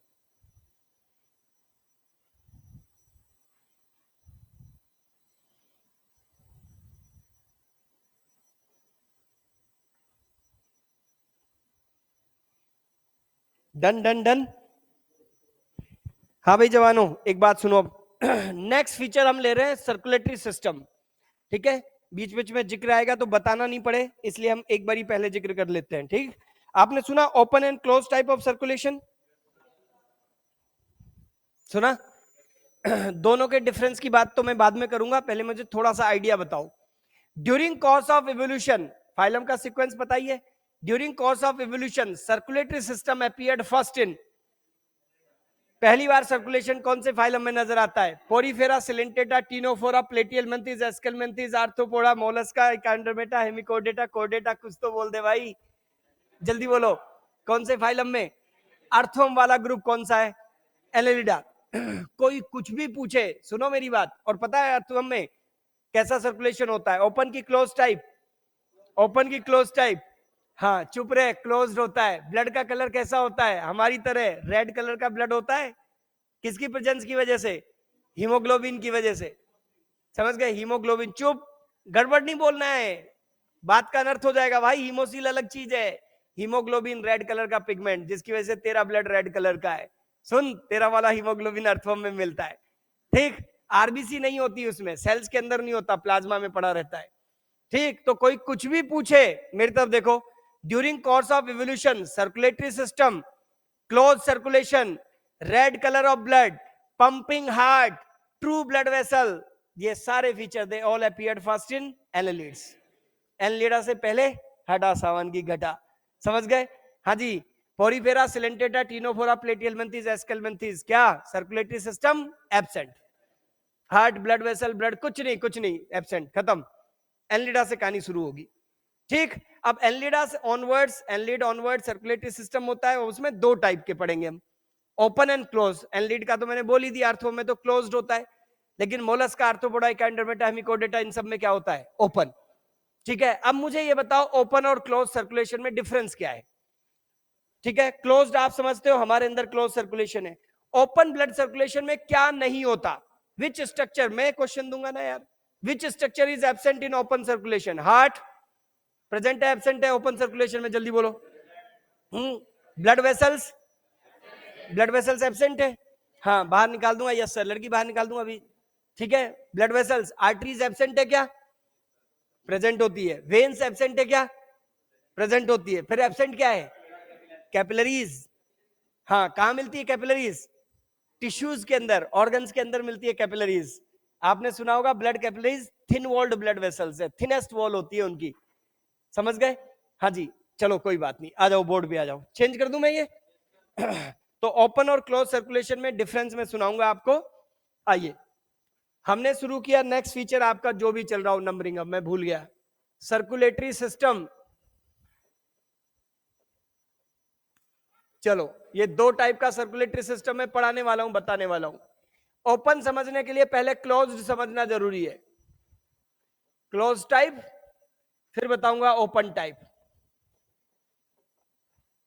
क्लोज टाइप, फिर बताऊंगा ओपन टाइप, ठीक है? एक बहुत सिंपल सा प्रेजेंटेशन है, सब बच्चा इधर देखेगा एक बार। देखो, ये मैंने बताया, हार्ट बनाया, एक बार देखो इधर, ये हार्ट है। अब हार्ट ने ब्लड को पंप किया, क्लोज सर्कुलेशन में का मतलब क्या है? इस वर्ड पे जाओ पहले। When blood always flows in a closed circuit of blood vessels, कभी भी ब्लड वेसल से बाहर नहीं आएगा, ठीक है? क्लोज्ड पाइपलाइन के एक नेटवर्क में ही घूमता रहेगा, ठीक? जैसे हार्ट ने ब्लड को पंप किया, किसके थ्रू? आर्टरी के through. When this artery enters into organ, organ के अंदर जाएगी, तो आर्टरी आर्टेरियोल्स में, आर्टेरियोल फाइनली डिवाइड हो जाएगी किसमें? कैपिलरीज में। किसमें डिवाइड हो जाएगी? हाँ, ये थिन वॉल्ड वेसल्स को कैपिलरीज कहते हैं। अब ये कैपिलरीज मिलकर क्या बनाएगी? वेन्यूल्स, वेन्स, जानते हो? वेन्स बनाएगी, और इन वेन्स के थ्रू ब्लड वापस आ जाएगा, कहां जाएगा? हार्ट में, ठीक है? एक बार वापस बोल के बताऊं, क्या चल जाएगा? चल जाएगा सर, पहले भी चलता ही आया, इतने साल चल ही रहा था, नहीं? हाँ जी, एक बार वापस रिपीट करता हूं, आ जाओ बच्चे, एक बार रिपीट करता हूं, सुनिए। ये है कोई टिश्यू और ऑर्गन, दिख गया सबको? ये कोई टिश्यू और ऑर्गन है, एक सेकेंड, तो ये है टिश्यू और ऑर्गन, एक सेकेंड रुकना भाई। तो कोई भी टिश्यू और ऑर्गन समझ लो, किडनी, लीवर, पैंक्रियाज, जो तेरा मन है वो समझ ले, ठीक है? हमारे सारे ऑर्गन्स हार्ट से कैसे कनेक्टेड है? हार्ट से कनेक्टेड होते हैं सर्कुलेशन के लिए, ब्लड के लिए। तो सारे ऑर्गन हार्ट से कनेक्टेड है, कैसे? आर्टरी और वेन्स के थ्रू, ठीक है? हार्ट से किसी भी ऑर्गन में ब्लड किसके थ्रू जाएगा? बोल के भाई बताओ, किसके थ्रू जाएगा? आर्टरी के थ्रू। कौन सा ब्लड होगा? Oxygenated, deoxygenated? ऑक्सीजनेटेड, एकदम चटक लाल, समझ गए कि नहीं? हाँ, तो ये आर्टरी के थ्रू जा रहा है ब्लड, जाने दे भाई। ये सुन, तो लीवर है तो क्या बोलोगे, हिपेटिक आर्टरी, किडनी है तो रीनल आर्टरी, समझ गए? जो भी है, तो आर्टरी के थ्रू ब्लड गया। अब आर्टरी जैसे ही ऑर्गन में एंटर करती है, ये डिवाइड होती है फाइन ब्रांचेस, आर्टेरियोल्स, और लास्ट जो ब्रांच बनती है, फाइनेस्ट ब्रांच, सबसे पतली वाली, क्या कहते हैं? कैपिलरीज। तो ब्लड कैपिलरीज का यहाँ नेटवर्क है, ठीक। इसके अंदर से ब्लड पास हो रहा है, देखो इधर से। ये जो ब्लड कैपिलरीज है, इनकी वॉल इतनी थिन होती है, इतनी पतली होती है कि इनकी वॉल्स में पोर्स होते हैं, छोटे छोटे पोर्स होते हैं, ठीक। When blood passes through these capillaries, what happens?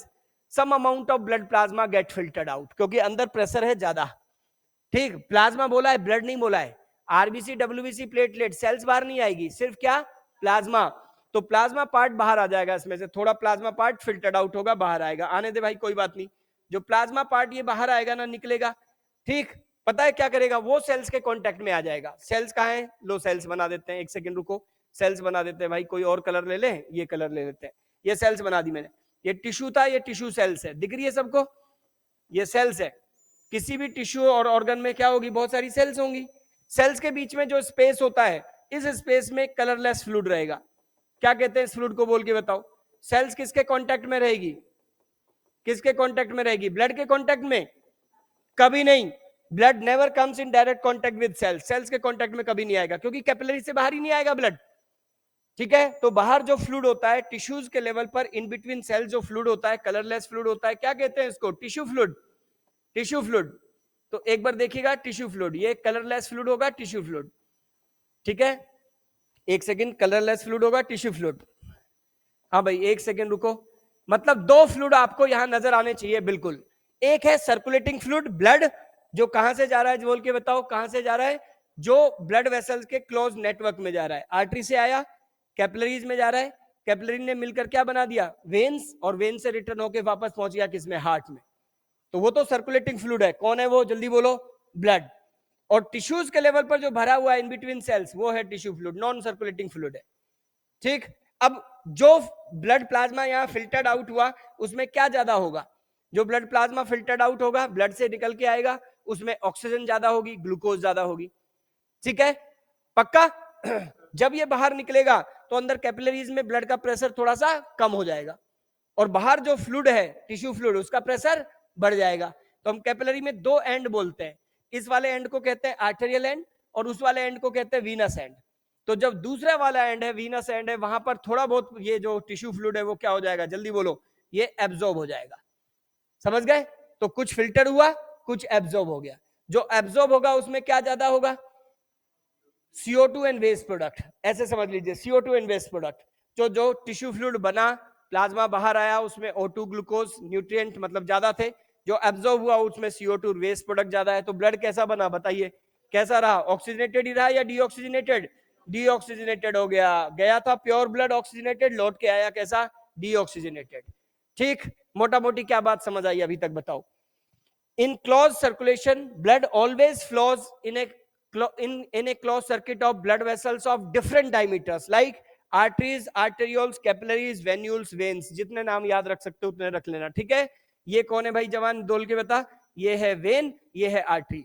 तो आर्टरी और वेन्स कहां मिलेगी आपको? ऑर्गन्स के बाहर मिलेगी, ऑर्गन तक ब्लड ले जाएगी, ऑर्गन से ब्लड वापस लाएगी। लेकिन कैपिलरीज कभी ऑर्गन के बाहर मिल सकती है? कैपिलरी ऑर्गन के बाहर, टिश्यू के बाहर एग्जिस्ट नहीं कर सकती, फटफटा जाएगी भाई, वॉल थिन है उसकी। टिश्यूज में क्यों एग्जिस्ट कर जाती है? क्योंकि अंदर ब्लड का प्रेशर है, तो बाहर किसका प्रेशर है? टिश्यू फ्लूइड का, फ्लूइड का प्रेशर है। अगर कम ज्यादा प्रेशर होगा, फ्लूइड का प्रेशर ज्यादा है, तो फ्लूइड किस में घुस जाएगा? ब्लड में। और ब्लड का प्रेशर ज्यादा है तो प्लाज्मा बाहर आ जाएगा, खुद तो बची रहेगी। नमस्कार। अगर ब्लड प्रेशर बहुत ज्यादा बढ़ जाए तो आपने सुना होगा, ब्लड प्रेशर बहुत ज्यादा, हाई बीपी में रिस्क क्या है? हाई बीपी का रिस्क यही है कि कैपिलरीज क्या हो जाती है? फट जाती है भाई, बीपी बहुत ज्यादा हो जाए तो, ठीक है। ब्रेन की कैपिलरीज, किडनी की कैपिलरीज बस्ट हो जाती है, हीमोरेज हो जाता है, ब्लीडिंग हो जाती है, टिश्यूज में ब्लड चला जाता है, डिपॉजिट हो जाता है, मतलब क्लॉटिंग हो जाती है। नमस्कार। सुन रखा है इनमें से कुछ? सुनते हो? अपन यही इसी प्लेनेट से रहने वाले हैं, धरती से या दूसरे प्लेनेट से आए? ये कॉमन मैन बोलता रहता है, मतलब किसी की बातों को सुना करो, ठीक है, उसमें थोड़ा बहुत साइंस ढूंढ लिया करो। आगे बढ़ जाए? हाँ, आगे बढ़ते हैं हम। तो ये मैंने क्लोज सर्कुलेशन बताया। अब मैं बताने जा रहा हूं तुम्हें ओपन सर्कुलेशन। इसमें सबसे तगड़ी वाली चीज क्या बताइए, एक बात बताओ, इसमें सबसे तगड़ी चीज है ये, कौन है ये? चुब्बे, ब्लड कैपिलरीज। हाँ जी, ब्लड कैपिलरीज। ओपन सर्कुलेशन में क्या मिलेगा? सब कुछ मिलेगा, हार्ट भी होगा, आर्टरी भी होगी, वेन्स भी होगी, लेकिन क्या नहीं होगी? टिश्यूज के लेवल पर कैपिलरीज नहीं होगी। तो कैपिलरीज नहीं होगी तो क्या होगा, क्या हो जाएगा उससे? आओ, ओपन सर्कुलेशन में ये मैंने हार्ट बनाया, देख भाई, ये मैंने आर्टरी बनाई, आर्टरी एंटर की ऑर्गन में, आर्टेरियोल भी हो सकती है, कोई बात नहीं है, आर्टेरियोल भी हो सकती है, ठीक है, लेकिन कैपिलरीज नहीं होती। तो कैपिलरीज नहीं होने की वजह से क्या फर्क पड़ेगा, बोल के बताओ, क्या फर्क पड़ेगा बोलो? ये वेन्यूल्स होंगी, वेन्स होंगी, और वेन से ब्लड वापस भी लौट के आ जाएगा। तो ये मैंने एक टिश्यू बना दिया, ये कोई टिश्यू है, ऑर्गन है, समझ गए? ये सेल्स है, टिश्यू सेल्स, ये सेल्स बना दी मैंने। अब बताओ यहां पर क्या होने वाला है, बोल के बताओ? जो ब्लड जाएगा, सर्कुलेटिंग फ्लूइड जाएगा, उसके साथ क्या होने वाला है, बोल के बताओ? ये ब्लड गया, ठीक है, जाने के बाद कहां पहुंचेगा, ये बोलो? Blood get filled in tissue spaces, in between cell जो स्पेसेस हो गए उसमें जाके ब्लड फिल हो गया, समझ गए? ओपन स्पेस में जाके फिल हो गया, ठीक, यहां से ये लौट के आ रहा है। तो ये आर्टरी है, इधर चलेगा, ब्लड वेसल है, आर्टरी, ये क्या है? वेन। क्या नहीं है? कैपिलरीज नहीं है। तो कैपिलरी नेटवर्क नहीं होता टिश्यूज के लेवल पर, इसलिए ब्लड जाकर के टिश्यू स्पेसेस में फिल हो जाता है। तो यहां क्या ये दो तरह के फ्लूइड अलग है क्या? यहां तो था सर्कुलेटिंग फ्लूइड, ब्लड अलग था, और बाहर भरा हुआ था कलरलेस फ्लूइड, क्या? Tissue fluid, non circulating fluid. ये दोनों सेपरेट है या मिक्स हो गए? मिक्स हो गए। In open circulation cells, tissue cells comes in direct contact with blood. जो सर्कुलेटिंग फ्लूइड है, ब्लड है, वो सीधे जाके टिश्यू स्पेसेस में, इन बिटवीन सेल जो स्पेस होते हैं उनमें भर जाता है, सीधे सेल्स के कांटेक्ट में आ जाता है, जबकि यहां कभी डायरेक्ट कांटेक्ट में नहीं आएगा। Gaseous and material exchange takes place in between blood and cells, लेकिन किसके थ्रू होगा? Via tissue fluid. Tissue fluid middle man कहलाता है, ठीक है, मिडिल मैन सुना, टिश्यू फ्लूइड को कहते हैं। कैसे? ऑक्सीजन है, ग्लूकोज है, ब्लड से निकल के किस में आएगा? टिश्यू फ्लूइड, फिर किस में जाएगा? सेल्स में। सेल से CO2 waste product surrounding tissue fluid में आएगा, फिर किस में जाएगा? ब्लड में। तो सेल्स और ब्लड के बीच में ही होना है मेटल गैसेस एक्सचेंज, लेकिन किसके थ्रू होगा? टिश्यू फ्लूइड के थ्रू होगा, जबकि वहां कैसे होगा? डायरेक्ट होगा, सेल्स डायरेक्ट कांटेक्ट में आ गई। तो मैंने लिख दिया यहां पर कि ओपन सर्कुलेशन में क्या होता है, जो टिश्यू सेल्स है, ये है टिश्यू सेल्स, ठीक है, हाँ जी, in direct contact with, they remains in direct contact with blood. और ब्लड को क्या कहते हैं बताइए? ओपन सर्कुलेशन में ब्लड को क्या कहते हैं, बोल के बताओ? किसी ने सुन रखा है क्या? In open circulation blood remain filled in tissue spaces, not only in tissue spaces but also in general body cavity, and leads onwards. Body cavity को क्या कहते हैं? And leads onwards body cavity को कहते हैं सीलोम। एनलिडा में तो closed है सर्कुलेशन, लेकिन आर्थ्रोपोडा में कैसा है? ओपन। मोलस्क में कैसा है? ओपन।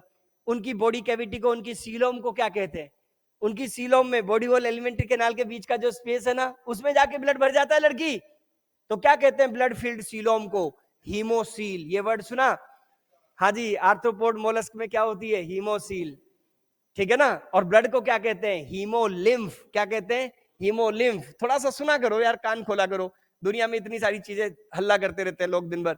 तो मैंने यहां बोला इस ब्लड को क्या कहेंगे? हीमोलिम्फ। हीमोलिम्फ। हीम का मतलब है सर्कुलेटिंग फ्लूइड, और लिम्फ का मतलब है कलरलेस फ्लूइड।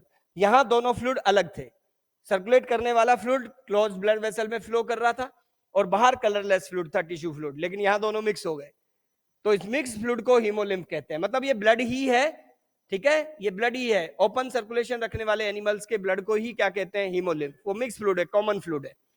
डन। तो क्या समझ आया अभी तक, बताओ, मैं कंक्लूड कर दूं? यस सर, क्या समझ आया? मेन डिफरेंस किसका है? कैपिलरीज का। समझ गए? वो मेन डिफरेंस है। डन। तो मैं लिखना शुरू कर रहा हूं। हाँ जी, एक छोटी छोटी बातें मुझे और बता दो, इनमें से, दोनों में से हाई प्रेशर सिस्टम कौन सा है? किसमें ब्लड हाई प्रेशर पर फ्लो करेगा? Close circulation is well organise circulation, ठीक है। ब्लड का फ्लो इसमें स्लो होगा या फास्ट? फास्ट, क्योंकि जैसे ही हार्ट ने ब्लड को पंप किया, it returns back into heart fast, तो तुरंत वो वापस आ जाएगा लौट के, तो दैट्स व्हाई ये सर्कुलेशन फास्ट होगा। तो ये रैपिड सर्कुलेशन वाला सिस्टम होता है, blood flows at high pressure. यहाँ तो ब्लड को पंप किया, जाके ओपन स्पेसेस में बॉडी कैविटी में जाके फिल हो गया, ठीक है। तो यहाँ पर लो प्रेशर पर ब्लड फ्लो करता है, जो पंप किया है उसको रिटर्न होने में टाइम लगेगा, तो ब्लड का सर्कुलेशन यहाँ स्लो होता है, समझ गए?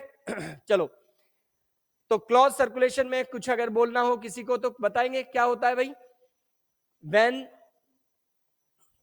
ब्लड ऑलवेज, ठीक है, एक सेकेंड, इन क्लोज सर्कुलेशन, बस वर्ड को जस्टिफाई कर रहा हूं, क्लोज सर्कुलेशन में क्या होगा? Blood always flows in close circuit of, जल्दी बोलो, in close circuit of blood vessels of different diameters, arteries, capillaries, veins, ये वो, समझ गए? जबकि उधर क्या होगा ओपन सर्कुलेशन में? Blood remain filled in tissue spaces and body cavity, किसकी वजह से? Blood remain filled in tissue spaces, किसकी वजह से? ड्यू टू एब्सेंस ऑफ, जल्दी बोल, ड्यू टू एब्सेंस ऑफ, बिल्कुल, ड्यू टू एब्सेंस, माइनस लिखा मैंने एब्सेंस के लिए, due to absence of capillary network. तो यहां जो ब्लड कैपिलरीज है, कैपिलरी नेटवर्क है, वो एब्सेंट होता है, बस ये ध्यान रखना है आपको। तो कैपिलरीज नहीं होती टिश्यूज के लेवल पर। चलो एग्जाम्पल का डिफरेंस सुना दो मुझे फटाफट, बोलना शुरू करो। पूरा एनिमल किंगडम एक साथ दिखा रहा हूं मैं आपको। हाँ जी, पोरीफेरा से शुरू करो। कहां तक सर्कुलेटरी सिस्टम एब्सेंट है? एस्केल्मेंथीज। हाँ जी, तो सर्कुलेटरी सिस्टम में ऊपर ही लिख देता हूं, इट इज एब्सेंट, सुनो, अप टू, जल्दी बोलो, एस्केल्मेंथीज तक तो हमें बात ही नहीं करनी है, एब्सेंट अप टू एस्केल्मेंथीज, याद रहेगा। तो circulatory system is completely absent up to Aschelminthes, nematodes, roundworms, वहां तक बोलो, हार्ट, ब्लड वेसल, ब्लड, सब कुछ एब्सेंट। ठीक, फिर नेक्स्ट फाइलम कौन सा है? एनेलिडा। बोलो, ओपन होता है, क्लोज होता है? हाँ जी, तो एनलिड्स में इधर एग्जांपल लिख रहा हूं। क्लोज सर्कुलेशन में एग्जांपल आया एनेलिड। नॉन कोडेड में एनेलिडा ही वो फाइलम है जिसमें क्लोज सर्कुलेशन होता है। एज ए फाइलम, पूरे फाइलम की बात करें तो क्लोज होगा सर्कुलेशन। नेक्स्ट कौन सा है बोलो? चुब्बे, नेक्स्ट टू एनेलिडा इज, हाँ, कोडेटा है बड़े। हाँ जी, नेक्स्ट कौन सा है? आर्थ्रोपोडा। कौन सा होगा? कॉकरोच में पढ़ा होगा आपने, ओपन सर्कुलेशन होता है। आर्थ्रोपोड्स में ओपन होता है। मोलस्क में बताइए, मोलस्क में बताइए। इन जनरल मोलस्क में कोई बात करे तो ओपन सर्कुलेशन बोलना है। इन जनरल फाइलम की बात करें पूरे की तो मेजॉरिटी ऑफ मेंबर में ओपन ही रहेगा, ठीक है ना? एनसीईआरटी भी ओपन ही लिखती है, डन। लेकिन इसमें एक्सेप्शन है, जो जाइंट मोलस्क होते हैं बड़े साइज वाले, कौन कौन? ऑक्टोपस, डेविल फिश, सीपिया, कटल फिश, उनमें एक्सेप्शनली पता है कैसा सर्कुलेशन होता है? क्लोज्ड। सुना आपने? तो जाइंट मोलस्क में जब तक कोई पूछे नहीं तब तक बताना नहीं है, जानना ज्यादा है बताना कम है, ठीक है? ऐसा नहीं कि मैं तुम्हें बता दूं भाई इसमें जाइंट मोलस्क में क्लोज्ड होता है और कहीं स्टेटमेंट लिखा हो which of the following is correct regarding mollusc और उसमें लिखा हो दे हैव ओपन सर्कुलेशन, तुम उसमें सत्यानाश करके आ जाओ। ऐसा नहीं, दो बातें जाना जानो लेकिन बताओ उतनी जितना सामने वाला पूछे। तो इन जनरल मोलस्क में कोई पूछ ले आपसे तो मोलस्क हैव ओपन सर्कुलेशन, थोड़ा सा जानते रहिए। Except giant mollusc, except giant mollusc, बड़े साइज के जो मोलस्क होते हैं ना उनमें एक्सेप्शनली क्लोज सर्कुलेशन है। कौन है ये जाइंट मोलस्क? मैं लिख रहा हूं इधर, तो एनलिडा के साथ मैंने लिखा जाइंट मोलस्क। हाँ जी, जाइंट मोलस्क लिख दिया मैंने। किसकी बात कर रहा हूं मैं? ऑक्टोपस की, ऑक्टोपस की, ठीक है? ऑक्टोपस, डेविल फिश, सीपिया, कटल फिश, ये बड़े साइज के मोलस्क होते हैं। नेक्स्ट फाइलम बोलिए कौन सा है? नेक्स्ट फाइलम जल्दी बोलो, टाइम नहीं मेरे पास इतना है, हर बार गड़बड़ कर देते हो। Next to Mollusca is Annelida, Arthropoda, Mollusca. Next Echinodermata, starfish वाला ग्रुप, कैसा होगा सर्कुलेशन? बोल के बताओ। Open, echinoderms. नेक्स्ट कौन है? हेमिकोडेट्स, कैसा होगा सर्कुलेशन? जल्दी बोलो। हेमिकोडेट्स में ओपन होगा, ठीक है? आगे बढ़े, अब आएगा कोर्डेटा। मोस्ट ऑफ कोर्डेट्स में सर्कुलेशन कैसा होता है? क्लोज्ड। जब कोर्डेटा पढ़ाऊंगा तो डिटेल बताऊंगा। जो लोअर कोर्डेट है यूरोकोर्डेटा, हार्डमानिया एसिडिया ग्रुप कभी सुना हो तो, सिफेलोकोर्डेटा, एम्फियोक्सस ग्रुप, ठीक है, और थर्ड होता है बड़ा ग्रुप। हायर कॉर्डेट्स को, मोस्ट ऑफ कॉर्डेट्स को, फिशेस से लेकर मैमल्स तक को क्या कहते हैं? Vertebrates, vertebrata group. तो मोस्टली कॉर्डेट्स कैसे होते हैं? वर्टिब्रेट्स। तो सुनो, सिर्फ पहला ग्रुप है यूरोकॉर्डेटा, छोटा सा ग्रुप है, उसमें ओपन होता है। सिफेलोकॉर्डेट एम्फियोक्सिस से क्लोज्ड आ जाएगा, वर्टिब्रेट्स में तो ऑब्वियसली क्लोज्ड है। ठीक, तो मैं यहां लिख रहा हूं क्लोज सर्कुलेशन में, क्या लिख रहा हूं? Most of chordates. Majority of chordates में बोलो कैसा होता है सर्कुलेशन? क्लोज्ड। या मैं लिख रहा हूं, सुनो, वर्टिब्रेट्स। मेजोरिटी ऑफ कॉर्डेट्स को, मोस्ट ऑफ कॉर्डेट को, हायर कॉर्डेट्स को क्या कहते हैं? जल्दी बोल के बताइए। वर्टिब्रेट्स। फिशेस से मैमल तक वर्टिब्रेट है, और उन सब में सर्कुलेशन कैसा होगा? क्लोज्ड। ठीक है, आगे फाइलम वाइज जिक्र आएगा, तुरंत आंसर आना चाहिए, बेइज्जती नहीं करानी है, समझ गए? तो कुल मिला के जनरल फीचर्स जिनसे अपना काम चल सकता था, आगे मैं पढ़ाऊंगा तो आपका रेस्पॉन्स बेहतर आना चाहिए, पढ़ाने का पर्पज ये है, तो वो मैंने आपको बता दिया है। ठीक है जवान?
हाँ भाई जवान, आगे बढ़ जाएं।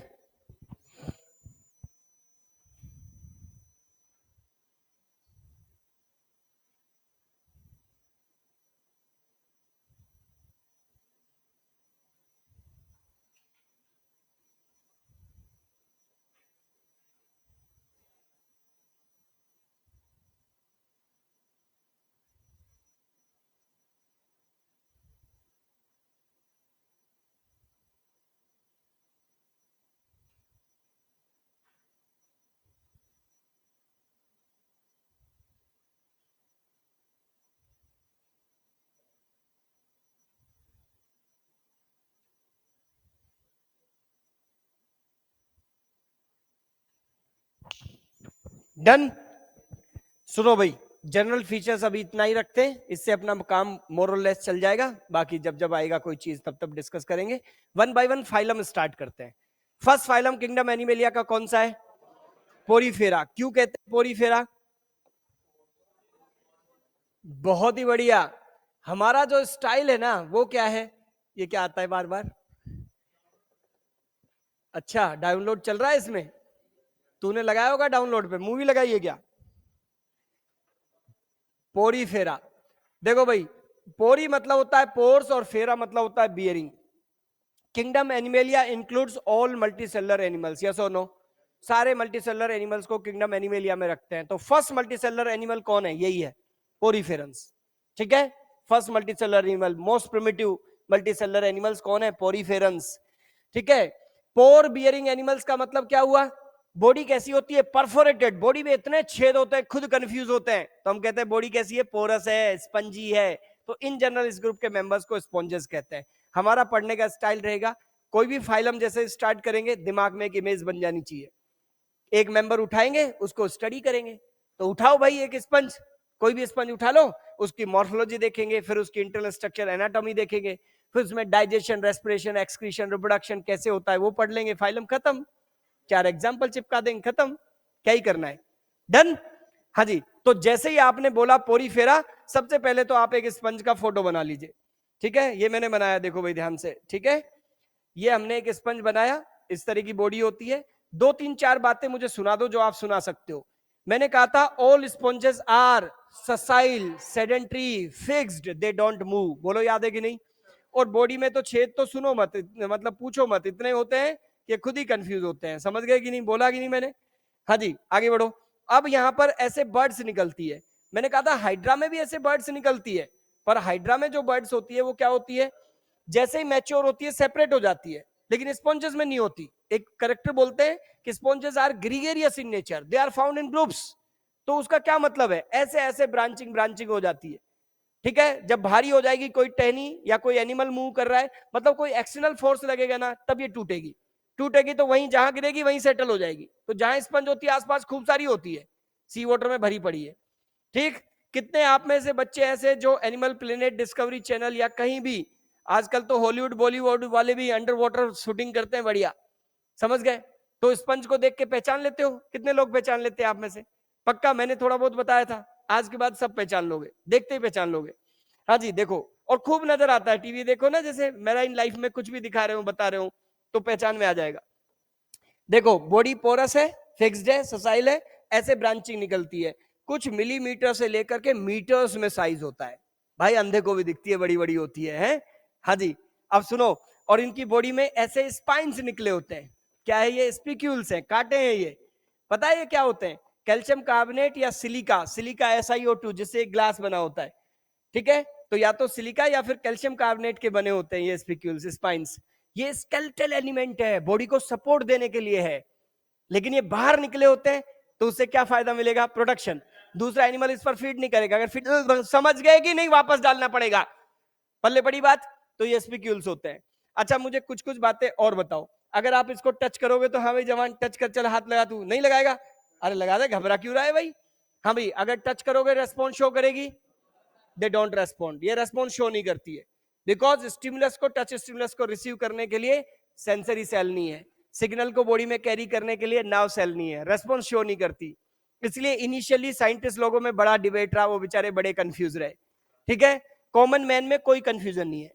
कॉमन मैन तो आज भी जाता है, घूमता फिरता है, क्या समझता है इनको? एनिमल या प्लांट? प्लांट ही समझता है वो तो इनको। समझ गए? फिक्स है, मूव नहीं कर रहे, टच करो रेस्पॉन्स शो नहीं कर रहे, तो प्लांट ही समझ लेता है। साइंटिस्ट लोग भी कंफ्यूज रहे, इनको प्लांट लाइक क्रिएचर्स बोला गया इनिशियली, कि plant like creature, plant like animals बोला गया। हाँ भाई, आज की डेट में तुम्हें कोई कंफ्यूजन है क्या? मैं सुनाता हूं आपको। मोड ऑफ न्यूट्रिशन कैसा है बताइए? फोटोसिंथेसिस हो रहा है क्या? क्लोरोप्लास्ट है क्या? है सेल वॉल है क्या? बताओ बताओ। बिल्कुल नहीं। ठीक है, ये हेट्रोट्रॉफिक है। कहां से फूड लेते हैं? एक्सटर्नल सोर्सेस से। हमारी तरह बाहर से फूड लेंगे, कॉम्प्लेक्स फूड लेंगे, डाइजेशन करेंगे, सिंपल में कन्वर्ट करेंगे। ठीक, रेस्पिरेशन O2 यूज करेंगे, ठीक है, CO2 रिलीज करेंगे, ठीक है, एक्सक्रीशन अमोनोटेलिक होते हैं, ठीक है, सेल्स में केमिकल रिएक्शंस होगी, मेटाबॉलिक रिएक्शंस होगी, अमोनिया बनता है और वो बॉडी से डिफ्यूज होता है, बाहर निकलता है, तो अमोनोटेलिक है। रिप्रोडक्शन, बडिंग भी होती है, देख ही रहे हो, बडिंग भी होती है सेक्सुअल रिप्रोडक्शन के लिए, और सेक्सुअल रिप्रोडक्शन भी होगा bye formation and fusion of gamete. Sperm भी बनता है, oocyte भी बनता है, हर्माफ्रोडाइट है, बाइसेक्सुअल है, मेल फीमेल दोनों जुगाड़ एक ही एनिमल में। तो one sponge can produce both type of gamete. समझ गए? तो क्या सुना दिया मैंने आपको? बताओ तो क्या सुना दिया?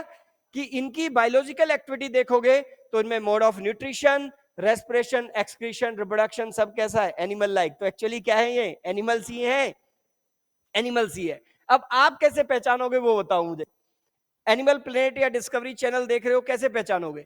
जब आप देख रहे हो मैराइन लाइफ में कोई भी शूटिंग चल रही हो, मैंने हॉलीवुड बॉलीवुड वाले भी बताया है, अच्छी शूटिंग करते हैं, तो हीरो हीरोइन पे ध्यान मत देना, बैकग्राउंड में स्पंज दिखती है वो देखना, ठीक है, आंख खोल के। समझ गए कि नहीं? तो जब आपको सी वाटर में क्या नजर आए? कुछ कैक्टस जैसा नजर आए, क्या लड़की? कैक्टस जैसा, तो समझ जाना, इतना तो तुम समझते हो, कैक्टस तो होते नहीं है सी वाटर में। कौन है वो? समझ जाना, ज्ञान देने का टाइम आ गया। किसने बताया? एन के भाई सर ने, ठीक है ना? हाँ, कौन है वो? स्पॉन्जेस।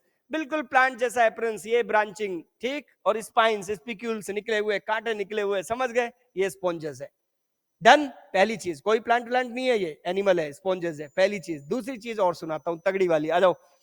हाँ भाई, इनकी बॉडी पोरस क्यों होती है? इतने पोर्स क्यों होते हैं, छेद क्यों होते हैं इतने? मजा आ रहा है इनको? हाँ, पोरस होना क्या है? This is a kind of adaptation, ये स्पेशलाइजेशन है भाई। पानी के लिए होते हैं, पानी में तो खुद ही है ये, तो फिर किस लिए होते हैं? प्रोटेक्शन के लिए। बड़ी लंबी घुमा के फेंकता है यार। सीधी सीधी बात बता, कोई ढंग की बात बता। है लड़की कहां से आई है, कहां की रहने वाली है? जल्दी बता, जल्दी बता, कहां की रहने वाली है? बिहार की रहने वाली है। ट्रेन जाती है सीधे? अगली बार से गड़बड़ की ट्रेन में बिठा दूंगा रेस्पिरेशन के लिए। मैंने अभी अभी बोला O2, भाई जितने एक्वेटिक एनिमल्स होते हैं सराउंडिंग जो वाटर में डिसॉल्व्ड ऑक्सीजन है उसको यूज करने वाले हैं, तो O2 तो डिफ्यूज होके आ जाएगी ना। हाँ हो गया, हो गया। बहुत सिंपल सुनाता हूं, देखो तो सही। अरे बेचारे ये फंस गए यार, प्रॉब्लम है इनके पास, सुनो तो सही। स्पंज है एनिमल, एनिमल होते हैं हेट्रोट्रोफिक, बट ये कैसी है, फिक्स्ड, ये मूव नहीं कर सकते। आपने सुना इन जनरल क्या होता है, एनिमल होते हैं मोटाइल, लड़की सेकंड क्लास में फर्स्ट क्लास में सिखाया जाता है। एनिमल मोटाइल होते हैं, मूव करते हैं, क्यों? क्योंकि उनको फूड को अप्रोच करना है या प्रोटेक्ट करना है खुद को, दोनों में से कुछ करना है, पक्का। प्लांट होते हैं फिक्स्ड, क्यों होते हैं फिक्स्ड? फूड को अप्रोच नहीं करना। कैसे? Autotrophic, they can synthesise their food on self, यही तो मोटी मोटी बात है, समझ गए? अब ये है तो एनिमल, बट है कैसे, फिक्स, ये मूव नहीं कर सकते और एक्सटर्नल सोर्सेज से फूड चाहिए। अब बताओ फूड को कैसे अप्रोच करें, कैसे अप्रोच करें फूड को? बुलाएं कि इधर आ जाओ भाई, भूखे मर रहे हैं, ऐसे? हाँ, तो फूड को कैसे अप्रोच करें? तो ड्यूरिंग कोर्स ऑफ इवोल्यूशन इनमें एक अडेप्टेशन डेवलप हो गया, बॉडी कैसी हो गई, पोरस, और इन परफोरेटेड बॉडी से कंटिन्यूअसली क्या पास होती है, वाटर करंट। इनकी दे have A continuous flow of water current through their body. तो छोटे छोटे माइन्यूट पोर्स पूरी बॉडी पर प्रेजेंट है, इन छोटे छोटे पोर्स से होकर के वाटर करंट अंदर जाएगी। क्या कहते हैं इन पोर्स को, बोल के बताओ? इन पोर्स को कहते हैं ऑस्टिया। ठीक है, सिंगल होते हैं कि बहुत सारे होते हैं? हाँ, तो many small pores, many small pores, numerous small pores किसके लिए होते हैं, बोलो? वाटर के एग्जिट के लिए या एंट्री के लिए? For entry of water. ठीक, अभी मैं थोड़ी देर में इसका क्रॉस सेक्शन लेने वाला हूं। अगर क्रॉस सेक्शन लूंगा तो एक बड़ी सी कैविटी होगी सेंटर में, बड़ी सी cavity, they have a large central cavity called spongocoel. Sponge की कैविटी है तो स्पॉन्जोसील। ठीक, तो ऑस्टिया से होकर वाटर कहां गया, स्पॉन्जोसील में, और फाइनली ये वाटर बाहर जाएगा सिंगल लार्ज एपर्चर से, जो बिल्कुल टॉप पर होगा। किसी भी ब्रांच में देखो टॉप पर एक बड़ा सा पोर है, क्या नाम है इस पोर का, जल्दी बोल के बताओ? ऑस्कुलम। ठीक है, तो ऑस्कुलम कैसा होता है बोल के बताना? Single large pore. ये एंट्री का पॉइंट है कि एग्जिट का? हाँ, single large pore, large pore. ठीक है, single large pore for exit of water. तो सिंगल लार्ज पोर होगा, एग्जिट के लिए होगा single large pore, exit pore लिख दिया मैंने सीधा सा, सिंगल लार्ज एग्जिट पोर, ये है ऑस्कुलम। ठीक, एक बार मेरी तरफ देखो। अब स्पंज पानी कैसे लेगी, वाटर करंट के फ्लो को कैसे मेंटेन करेगी? बॉडी के कॉन्ट्रैक्शन एक्सपेंशन से। ठीक है, बस एक ही थोड़ा सा दिमाग लगाना हल्का सा, देखो इधर, ऑस्कुलम को करो बंद, चलो ऑस्कुलम है क्लोज्ड। ठीक, अब बॉडी होगी एक्सपेंड। जब बॉडी एक्सपेंड होगी, ठीक, तो सुनो, अंदर स्पेस बनेगा कि नहीं, वैक्यूम क्रिएट होगा कि नहीं? नमस्कार, कैसे देख रही है लड़की है? एक छोटी सी बात बताई, ये एक स्पंज है, यूं देखिए, ये इतनी सी थी। ठीक, अब ऑस्कुलम कर दे बंद। ठीक, अब बॉडी को कर एक्सपेंड, बॉडी को किया एक्सपेंड, ऐसे कर दिया एक्सपेंड, ये इतनी होगी एक्सपेंड, तो अंदर वैक्यूम आएगा कि नहीं? वैक्यूम आएगा? छोड़ो, वैक्यूम नहीं आएगा। ठीक है, ऑस्टिया जो है, ठीक है, उसके कंपैरिजन में सोचो आप, वॉल्यूम बढ़ गया तो अंदर जो वाटर है उसका प्रेशर तो कम होगा ना। हाँ, तो ऑस्टिया क्या हो जाएंगे, ओपन, ऑस्टिया ओपन हो जाएंगे। इन ऑस्टिया से होके बोलो पानी अंदर भर जाएगा कि नहीं भर जाएगा? हाँ, तो बॉडी जब एक्सपैंड होती है तो ऑस्कुलम क्लोज रहता है, अंदर वाटर का प्रेशर कम होगा, वॉल्यूम बढ़ेगा बॉडी का, कैविटी का, स्पॉन्जोसील का, तो सराउंडिंग से वाटर ऑस्टिया के थ्रू कैविटी में आ जाएगा। अब कराओ कॉन्ट्रैक्शन, जब बॉडी में होगा कॉन्ट्रैक्शन, हाँ भाई कॉन्ट्रैक्शन कराओ, जब कॉन्ट्रैक्शन होगा तो क्या होगा, बोलो? कॉन्ट्रैक्शन होगा तो ऑस्टिया हो जाएंगे क्लोज्ड। क्या हो गया ऑस्टिया, जल्दी बोलो? क्लोज्ड। ठीक है, प्रेशर बढ़ेगा वाटर पर, प्रेशर बढ़ेगा तो ऑस्कुलम ओपन होगा और क्या करेगा, पिचकारी छोड़ेगा, वाटर जेट निकलेगी। समझ गए? तो स्पंज क्या करती है, स्पंज की जितनी भी ब्रांचेस है ना, देख रहे हो, इन सब ब्रांचेस पर क्या होगा, जितनी भी बर्ड्स निकली हुई है, सबके टॉप से थोड़े थोड़े इंटरवल के बाद ऑस्कुलम खुलता रहता है और वाटर जेट निकलती रहती है, पिचकारी छूटती रहती है। अब तुझे सी वाटर में सुन, वो वाटर जेट तो नहीं दिखेगी लेकिन बबल्स तो दिखेंगे। हाँ जी, तो आज के बाद जब भी कोई मूवी देख रहे हो, एनिमल प्लेनेट डिस्कवरी चैनल या कोई मूवी में, ठीक है, अंडर वाटर शूटिंग चल रही हो, समझ गए, तो देखना ध्यान से, समझ गए? आपको यहां से क्या नजर आएंगे, ऐसे ऐसे बबल्स निकलते नजर आएंगे। तो थोड़े थोड़े इंटरवल पर यूं बबल्स निकल रहे हो तो समझ जाना कंफर्म हो गया, क्या है ये, स्पंज। ओ लड़के पहचान लेगा आज के बाद? पक्का? डन, आज के बाद पक्का पहचान लोगे। तो ये बच्चे मैंने थोड़ा सा बताया किसके बारे में, स्पॉन्जेस के बारे में। ठीक, अब हम इससे आगे बढ़ते हैं। क्या है, हाँ भाई एक बार फिर मैं रिपीट कर देता हूं, कुछ कुछ बातें आप बता दीजिए थोड़ा दिमाग में पिक्चर बननी चाहिए। तो फाइलम पोरीफेरा जिसके मेंबर्स को स्पॉन्जेस कहते हैं, पोर बियरिंग एनिमल्स होते हैं, परफोरेटेड बॉडीड एनिमल्स। दो तरह के पोर्स बता दिए मैंने, ठीक है। एंट्री के लिए होते हैं क्या, ओस्टिया, एग्जिट के लिए क्या होगा, ऑस्कुलम। बेहतरीन। बॉडी की शेप कैसी है, रेगुलर या इररेगुलर? इररेगुलर शेप बॉडी होती है, टेढ़ी मेढ़ी होती है, यूं यूं यूं यूं ब्रांचिंग हो रखी है। अगर मैं इस लड़के को टास्क दे दूंगा भाई इसकी बॉडी को 2 इक्वल पार्ट में डिवाइड करना है, ठीक है, तो चाकू लेकर छुरी लेकर कैसे भी इसको 2 इक्वल पार्ट में डिवाइड कर पाओगे? इतनी इरेगुलर शेप्ड है, नहीं कर पाओगे। When animal's body cannot be divided into 2 equal parts by any plane, क्या कहते हैं, एसिमेट्रिक कहते हैं। मोस्टली स्पॉन्जेस कैसी होती है, एसिमेट्रिक। कोई छोटे साइज की स्पंज सिमेट्रिक मिल सकती है जिसमें बर्ड अलग हो जाए, बट यूजुअली ऐसा नहीं होता है, बर्ड्स अपने आप सेपरेट नहीं होती है, तो एसिमेट्रिक होती है। मोस्टली स्पंजेस मैराइन होती है, सी वाटर में मिलती है। एक ही बड़ा नाम है, एनसीईआरटी में एग्जांपल भी दे रखा है, स्पॉन्जिला एक स्पंज होती है जो fresh water pond, river, lake में मिलती है। तो स्पॉन्जिला को इन जनरल कहते भी क्या है, फ्रेश वाटर स्पंज है। घबराना नहीं, आगे पढ़ेंगे। तो स्पॉन्जिला एक फ्रेश वाटर स्पंज है, बाकी ज्यादातर सी में मिलेगी, मैराइन है। कहां मिलेगी सी में, वाटर सरफेस पर या बॉटम पर? बॉटम पर मिलेगी क्योंकि ससाइल है, फिक्स्ड है। डन। अब मुझे कुछ नहीं बताना, जो बताओगे तुम बताओगे। बताओ, which kind of level of body organisation is found in sponges? Cellular level, tissue level, organ organ system level. अभी थोड़ी देर में जब पढ़ाना शुरू करूंगा तो तुम्हें दिखेगा cellular level of organisation. Body of sponge consists of a cluster of different kind of cells which are specialized to perform their particular functions. जितने टाइप की सेल बताऊंगा अलग अलग उनके फंक्शंस बताऊंगा थोड़ी देर में शुरू करने वाले कार्यक्रम, समझ गए? हाँ जी, आगे बढ़िए। नेक्स्ट, तो सिमेट्री कौन सी हुई, रेडियल, बायलेटरल, एसिमेट्रिक? एसिमेट्रिक होगी। लेवल ऑफ ऑर्गेनाइजेशन, और दूसरा पॉइंट हुआ। तीसरा पॉइंट पढ़ा था जर्म लेयर्स का, कैसी है ये, डिप्लोब्लास्टिक या ट्रिप्लोब्लास्टिक? डिप्लोब्लास्टिक, ठीक है। इनकी जो बॉडी वॉल है, अभी क्रॉस सेक्शन लेंगे, अंदर कैविटी होगी स्पॉन्जोसिल, चारों तरफ बॉडी वॉल है। Body wall consist of 2 layers of cells, ectodermal, endodermal, बस 2 ही लेयर है। क्या नहीं है, मीजोडर्म नहीं है, मीजोडर्म नहीं है। डन। तो इतनी सारी बातें हम करने वाले हैं। हाँ बच्चे, एक बीच में बात छूट गई कि इनका जो स्केलेटन है, अब सोचो मिलीमीटर से लेकर मीटर्स में साइज है, तो भाई बॉडी की शेप कैसे मेंटेन होगी? तो इनकी बॉडी में हार्ड स्केलेटल एलिमेंट होता है, हाँ जी होता है ना, क्या होता है, ये स्पिक्यूल्स होती है, कांटे होते हैं, जो या तो कैल्शियम कार्बोनेट या फिर सिलिका के बने होते हैं। कुछ स्पंज के अंदर हार्ड प्रोटीन फाइबर्स होते हैं, स्पॉन्जिन प्रोटीन के बने हुए। स्पॉन्जिन कैसा प्रोटीन है, जैसा हमारा नेल्स का प्रोटीन है, क्रेटीन, ऐसा हार्ड प्रोटीन है। लेकिन ज्यादातर स्पंज में क्या मिलेगा, स्पॉन्जिन फाइबर या स्पिक्यूल? स्पिक्यूल, कांटे ही मिलेंगे। क्यों? क्योंकि इससे डबल एडवांटेज है, बॉडी को सपोर्ट वो भी दे रहा है, ये भी दे रहे हैं, बट ये बाहर निकले रहते हैं तो इससे प्रोटेक्शन भी मिलती है। डन। तो मोस्टली स्पॉन्जेस में ये मिलेंगे स्पिक्यूल्स। ये स्पिक्यूल्स है जो बॉडी को, स्केलेटल एलिमेंट है बट साथ में बॉडी को सपोर्ट भी देते हैं। तो बच्चे क्या क्या समझ आया पोरीफेरा के बारे में? Phylum Porifera, it includes pour bearing animals, pour bearing animals, perforated bodied animals. It includes pour bearing animals popularly called, जल्दी बोल के बताओ, स्पॉन्जेस। तो बॉडी पोरस है, स्पंजी है, इसलिए स्पॉन्जेस कहते हैं इस ग्रुप के मेंबर्स को। डन। हाँ जी, ये फर्स्ट मल्टीसेलुलर एनिमल थे कि नहीं, जल्दी बोलो। फर्स्ट और most primitive multicellular animals. Kingdom Animalia का फर्स्ट फाइलम है, तो फर्स्ट मल्टीसेलुलर एनिमल्स हैं ये। With which level of organisation?